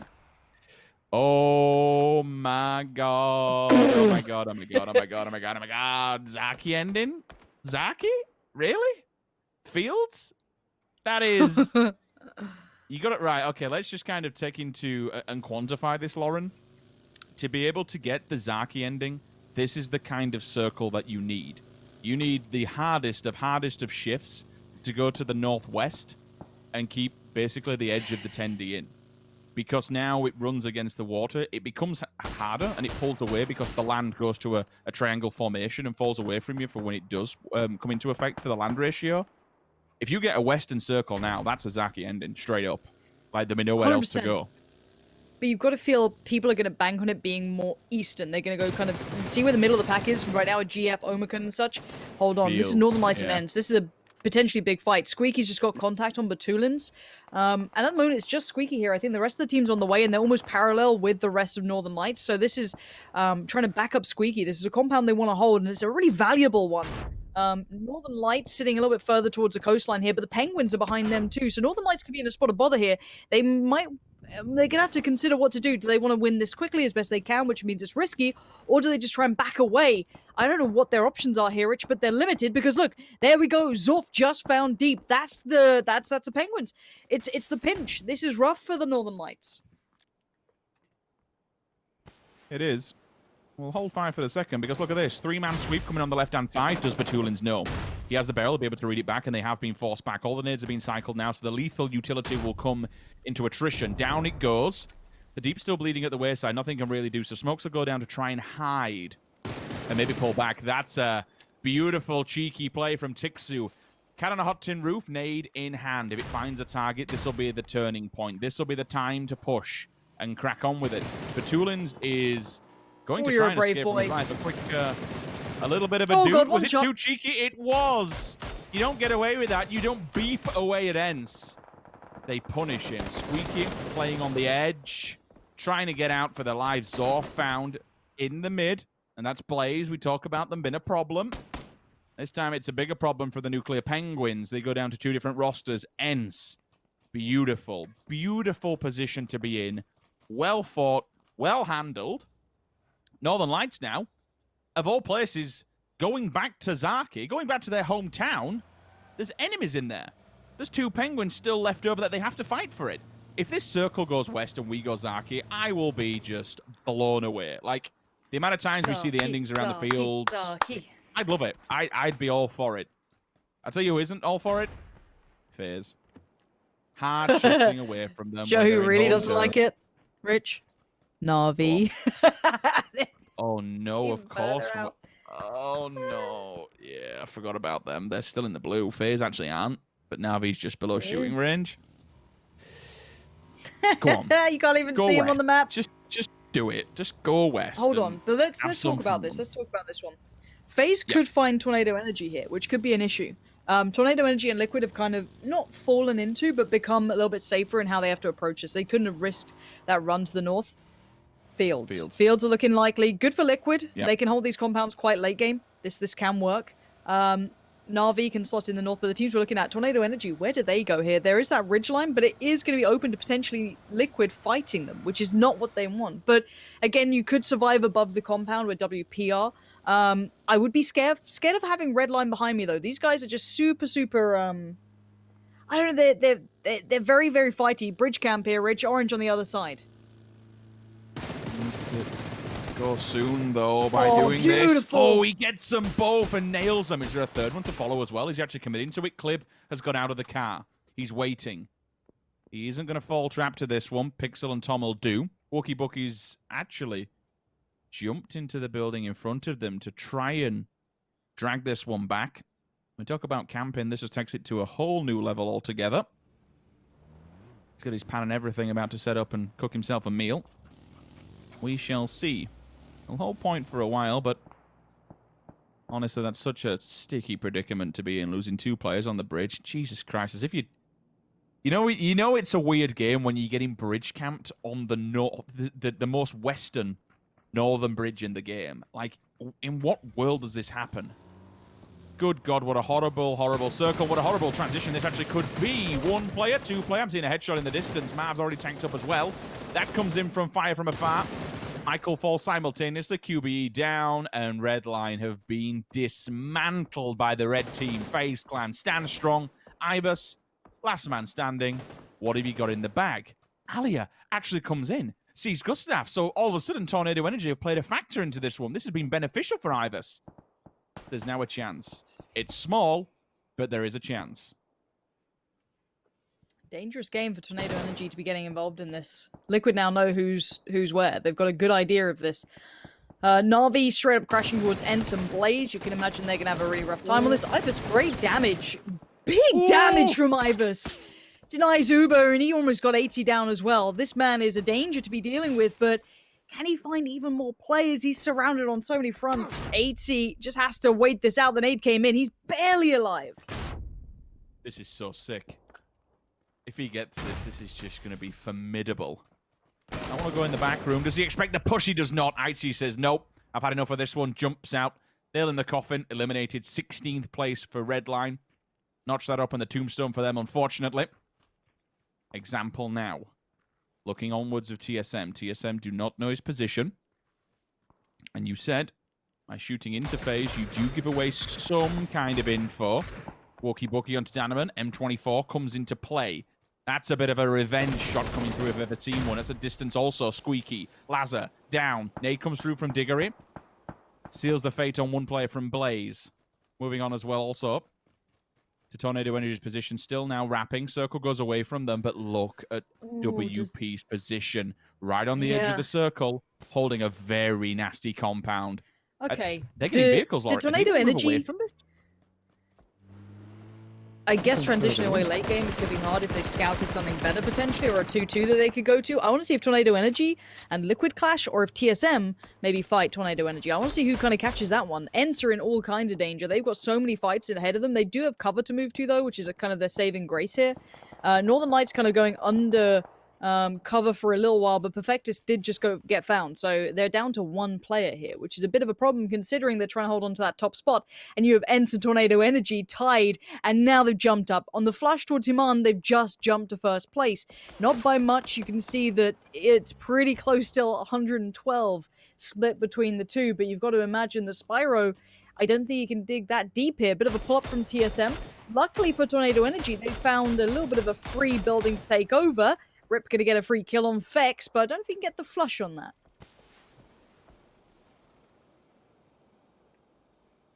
Smoke's coming through, so they'll have the bevel to play off the back of. Oh god, Liquid, you and this car. You and this car, you've had problems, boys. Swings it. Who ate all makes the it, pies? Who ate all the pies? It's proper limping, isn't it? Good god. TSM do Struggling. get away from it, or at least one player does. Here's a reposition for Ira. I can look onwards, but he's got problems with himself when it comes to Blaze. That's from... Oh, that nade. That's gone inside. That's going to roll forward.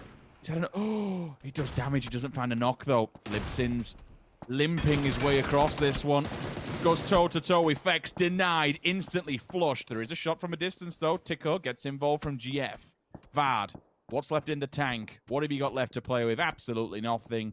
He's getting battered from a different angle. This is TSM's last stand. Yeah, Liquid now going to be on the kind of kill hunt. You have a 3-1 split. Ibi, K-Mind, and Mexi all together, and then Jeems isolated. And you can see how close it is. Look at the top. Look at the top 4 teams right now. 113, 112, 112, 111. This is as close as you're going to get. That one kill jumped Liquid back up into second. So again, this is super, super close. And that doesn't include the likes of TSM or FaZe. Let's ignore them for now. Let's purely focus on that top tier. And Northern Lights, you got to feel they're static in this almost, but Vard might get a little bit too far ahead, or maybe won't make it that far at all. We'll see how far he can make it in this ditch, in the vehicle. Does a desperate attempt of a play. Tech is on the other side. It's hard to find it. Good try from Vard. TSM go down in 15th. Gets him into the 100-point club, and I said after today that's where you want to be aiming for. Yeah. Get above that triple-digit figure, and you're going to be laughing and sitting comfortably for tomorrow to give another crack at the whip and see where we end up. Yeah, you can't kind of talk about it enough, Lauren. From 4th to 1st, all changed by 2 points. Uber, jogging and healing. Does have a level 3 helmet, so there's something to be at least thankful for. And chest as well. Doesn't have a secondary weapon, which is a bit bizarre, but, you know. Whatever works. The barrel is all you need in this matter, thankfully. GF, they've been gifted a solid compound within this circle. I'd assume Uber doesn't really go too far in terms of looking where Team Liquid's position are, just off the side of the road in the ditch. Everyone down south, well, this becomes problematic now. Jimbo's holding a very obscure angle, disconnected from the rest of Liquid. Becomes vitally important just to watch the backline to make sure that nobody's going to crash into his teammates. I get it. If he goes down, he's dead, but can at least hold it for now. Unity. Vehicles in abundance, and away we go. Try and do something here, but Omakan's directly in front of you. Don't skirt the edge too far, otherwise you have the opportunity to get shot at by those boys with the slight elevation they've been gifted. Evolution, last play for his team on the side of WP, center of the map. Same goes for Spyro as well. For the Northern Lights, they've been through the ringer on this one. Only one man standing, but it's a decent position nevertheless. Northern edge of the circle. Ents, can you get out the grasp of Na'Vi? They've been holding him at gunpoint for quite some time. And it makes it even harder when you're surrounded by the rest of the remnants of Blaze that's left over from the previous fights on TSM. Yeah, this is a big one because this is a fight for the literal top there. Quizzy tagged up and being put down by Liquid. This could be a big pickup. If this nade hits from K-Mind, that's a huge victory for them. It's not. It's not a clean kill, and it's not even a knock at that. So for now, Liquid just have to be on alert that there's someone very close by, and Tornado Energy splitting along that far eastern side. Unity on the move, but how far do they make it? Burning. Vehicle is done, and as is Danimon. Somehow, Orange survives. Ents pushing up. Hold on. Let's have a look, see if Ents make it in. They're going right towards Techers. Blaze might be able to see a bit of them. They've made it in for now. Not particularly long-term safety, but they'll take anything at this point. Fogger goes down by the vehicle. Rather unfortunate. For some unknown reason, Ents is alive. God knows how. Oh, Apocalypse pulls up and runs Diggory over. Instant flush, instant confirmation. Rust and Mass sees him and spots him. Now they can fight and send it to the back lines. Blaze has made it here. Thankfully for Ents, they just got off the... If he banks us off the side and has actually lands this nade, that'd be sick. It pulls him closer. So that is something. They've done a hell of a lot of damage inside, but now the return frags will come through. Banks it off the roof. Does it find Squeaky? Tornado Does energy it finish him sending. off? Jimbo down. Ibby down. Jimbo's flushed as well. Uber? The lone man band must have caught him on the ridge line. That's the security net removed now for Team Liquid. That was their man standing guard to keep an eye and keep a track on what's going on. Liquid now have to force themselves towards Uber and actually put them out of place, which punishes them. K-Mind hitting the back from Quizzy. You said Tornado Energy could play a factor in all these fights, having the open area around them. Ents are doing great. Decimates Blaze Esports and somehow stays alive. Keeps 3 people up as well. Lauren, that's massive. That's huge. Now, I don't know how much further they can make it here, just because look at the position they're in. It's very hard to transition away from this if it moves towards the fields, where someone like Tornado Energy will have the benefit. Although they did just have a player knocked, but Ibby has been flushed here. That's by Gemty. K-Mine trying to crawl a bit close towards Mexi, but Uber is still lingering in the fields, like a little velociraptor popping up, hunting him down. Alia finds Rustamar with an aid. That's a big kill again against each other in that top 4 pack. Barely split between them. Omakan trying to find any target possible. Nade not quite in for Na'Vi as Uber pushes up closer towards Liquid. And I think Liquid might be done. Yep, they are out of there. Quizzy claiming K-Mind is big. Wow. Liquid go down in the position they're at. Now it's up towards Northern Lights, Ents, and Tornado Energy to push further ahead. Tico doesn't even have a scope. Maybe don't need it. I mean, it looks pretty good just on stock right now. Good enough to find Kemba. Maybe good enough to find the rest of Na'Vi. Uh-oh. No. Maybe not. Goodbye. Pick your poison. You're done. Na'Vi want your building. You have been evicted. Enough to get the res off?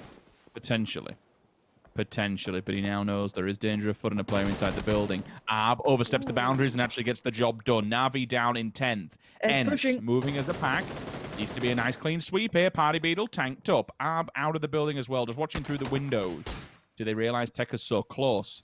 Ab's actually got a different angle to what they probably anticipate. All these dead bodies just tells the tale of what's been happening towards the northern side of the circle. And remember, when all this fighting's said and done, you then have to face the final boss. Example and Alia wait within the ditch, bated breath. And just so you're aware, Uber's, and I'm glad we've touched on it, still alive. How are you doing this? I know you're a bit of a god individually, but Christ, you should not be alive in this circle yourself. Oh, that's a nade. Tekka's big old lob towards Example. That's going to be frustrating. It should be a res, I think. Oh, if Tixu gets another. Go on, Tixu. Is that good? And let's see. Does that quite find Alia? It might do. Oh, that's huge. Tix, because remember, Tornado Energy are in a big 2-2 split. An unrecoverable 2-2. If they lose out on, one of these 2 splits, you can't get them back on their feet. And that's exactly what's happened here. So Melman and who's the other player over there? I think it's Quizzy. Can't be picked up. Oh, sorry, they can't get to pick up their teammates. So unless they do a mad send with a vehicle, which is super risky, but Melman's in a vehicle, and I mean, he's trying it. He's trying to get Alia back up. If he somehow manages to pull this off, this is just an absolute madness. He's gone to his teammate's body to clearly pick up the smokes off of his corpse. Puts them down. If he gets this revive, that is just nutty. Puts the smokes down to deny vision. In the meantime. From his right-hand side. Is that I don't know what happened. This is a better position, right? Absolutely. It's just, I don't know how Quizzy died. But all that aside, Ents now need to make their way across, in about, 13 seconds, they've got to move over. Omakan about to send up to the opposing side. You've got GF in a similar position. Ents might wipe themselves out before they get the chance to face off against Tornado Energy, just purely because maybe GF sees them or anyone else. A lot of eyes will be trained on this angle, so Tornado Energy could walk away pretty victorious from this. That's the big fight here. First against second. Squeaky on the send, going far east, keeping eyes towards that, looking to see if he can grab the attention of Melman and co. Maybe open up an opportunity. Spyro's gone down. That's Northern Lights eliminated at this point. Now, we're going to have to look towards Tornado Energy and Ents as to who finishes potentially first. But beyond that, Omakan looking very pretty here. 4 standing, good side of the circle. Can they be clean, though? Page with a bit of a spam and a nade. It comes through finally. Bit of Party Beetle down. More nades will follow. Ab there. Tekers, he's involved, but my god, he has no HP. If he walks forward, that's a whole lot of fire on the floor for him to be standing on. There's one behind him also. You'd expect a full clean sweep on this. Ents do get involved onto the backside of Tornado Energy. They remove them from the ditch, and now they can go toe-to-toe with Omicron across the road. Finally, they find him, and he's down, so this is clean. But it's two sides of the roads, a team of 3 and a team of 4. How much utility do you have left? That's the bigger question. You can see the smokes have been thrown in the road to help deny vision. Rustamar is going to lob some flashbangs over here, be a bit of a nuisance, and maybe push them back. Evolution's about to go toe-to-toe against Uber. These lone snakes standing strong. Ents. What a turn we've seen over this past month. This team is just, I mean, for the players of like Rustamar and Squeaky, so resilient to go through the ringer of the ups and downs that they've had. Yep. And to now to be standing second, potentially on the cusp of first place. My word. What a resolution this would be to end in this competition as top 3 from where we've seen them in certain places barely qualifying. Let's see if Parallel, T-Bone and they Paige will see run. this. Yeah. It's these solo snakes that are my problem, Lauren. They've got to deal with them first, otherwise the backside just isn't clean. I agree, but I think they'll almost handle each other. I don't think that Uber could get a clean shot towards Ents without Evolution finding him, and the same can be said either way, because the Blue's going to force them forward pretty soon. So I don't think it's actually as much of a problem because there's 2 of them here. If it was just one, yeah, huge threat. But for now, I think they need to be really focused on Omicron, because Omicron are a team that will push kind of scenarios that are quite dangerous if they're feeling it, and they should be feeling it. They're in a really good position. They have the superior numbers to everyone. So keep your eyes on what they attempt here. I like the mirrored approach, keeping Vazku and Squeaky back towards the north side, just in case anyone tries to flank it out. Evolution should shoot Uber. Don't know which way it's going to win out. It does go Evolution's way, but now they know what's on that side. So Rustamar and Tixu instantly focus towards it. It's on fire. It's on fire. Stay away from it. He's alive. If he somehow hits this nade, Lauren, that's going to be just so catastrophic. It's Vasco who actually hits one. They might push this. Honestly, if I'm Omicron, I'm really considering pushing it at some point. I don't know how they want to call it. I think for bigger picture, you focus on playing towards the favorable side that you currently have. But there is a real temptation to just push that one out. But I guess there's an unknown quantity in the fact of the Wildcats, which now becomes a problem. They kind of left this as it was. Rustamar's just gone down to the blue. I don't know how that happened. Maybe misreading the circle for a second. 7 seconds to potentially get a good couple of players up for Ents. Now, She Created gets some fire back. Hits the deck, gets the heal. Now, center point is going to be owned by Omicron, but look at Gemty. Look at this isolated play. Got to be careful because it seems like he's unaware that Levin might be in this position. Very focused on She Created. Rustamar's dead in the water. That's done for. Tixu finds Evolution. More points to be had for Ents, but they are down to limited numbers. Omicron, a couple of fights on a couple of fronts, though. They could be isolated, but it's down to someone like Levin or She Created to instigate this, because right now, Omicron should be able to handle the pressure. They're so tunnel vision, though, towards IW. And there's no real hard cover for them to... I mean, you have a slight dip in the road, but... the backlines have to be held. That one player, Vasco, is so vitally important, and now they can open up from 2 different fronts. That's huge. Clear the backline. Gemty sees him dead to rights, gets both of them, bangs them out, and they're into second place. Now all 4 players standing for Omicron. Lay down the law. Gemty is feeling it. He's going off. This is surely Omicron's game. They're firing on all cylinders. It's job done. Match 15. We end it with a win. 12 kills. 22-point game to solidify Saturday. Wow. That is massive. That is huge. That is a great run for Omicron and a nice way to end it, to be fair, rolling into tomorrow. I mean, does this now kind of reawaken that threat that everyone had with Omicron as when they play well, they are a team to keep your eye on. When they have those hot games, they put up 20 points. When they have those hot days, they run ahead so far ahead than the rest of the lobby. We haven't quite seen that Omicron. We've seen a good Omicron, but not a great Omicron. But if that's a sign of things to come, the rest of the lobby needs to be careful. But enough from us. Let's hand it over to Handsome Squidward and the boys to break down what we just witnessed. That's right, we're back. We have a big win for Omicron coming in there as things are getting, the mood lighting setting in. Omicron gets themselves the win. and it is an exciting time. Huge points coming in there, Toby, for them, and they were there in that field for a long time throughout their game. They knew where that was going for the most part. I mean, even you said it as well. There's no reason to go Saki. It always ends down by that freaking field, and it's true. I mean, it did. And to be fair, when I saw Omarken there earlier, I thought this was going to be one of the games where we see Omarken in a great position, where they just aren't going to be able to bring it home. But thank God it wasn't the case. That position, though, the reason I'm saying it is, it's extremely difficult to defend if you're having teams all around you. And somehow, unfortunately, Omarken were able to keep the pressure off of them, force teams into other directions, and got themselves a really, really great endgame out of it. Yeah, definitely so. Martin? I just want to say, did you guys see that the Tempus boys knocked and finished off set and shot a few more bullets into there just for the BM, and then Unity ended up camming them on the North George Bridge and they lost 2 guys. I love that. I love the little inside drama there, so I gotta point it out though. No, I love these northern endings, but as you said yourself, boys, it often ends on the field, so you kind of have to play around that. And I really liked how many teams were able to push towards these houses where Game Frame was and try to breach and try to reposition around it. It ended up not paying out too well because it's always hard to get out of that position because it always ends south of it. But I really like the effort that was made to get in there. Omarken, though, really great game from them. They took that position early because they know it's so strong. Ended up with a good amount of kills with a great win for them as well. Yeah, very nicely done here as we take a look at Game Frame. And one moment in this game puzzled us a little bit because, Toby, they used what was, I think Martin calculated, 14 smokes to try and get over the road. That could have been used elsewhere.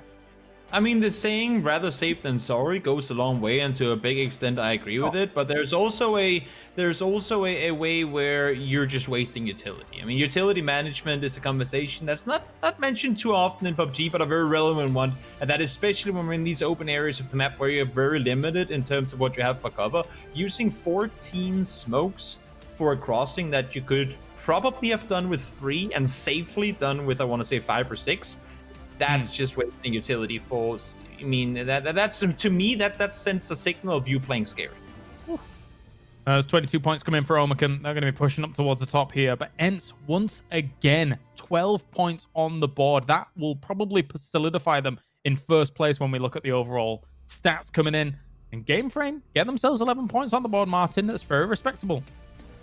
Yeah, they were holding out this compound that we often see manage to get a lot of wins, a lot of kills from. Hard to get wins out of.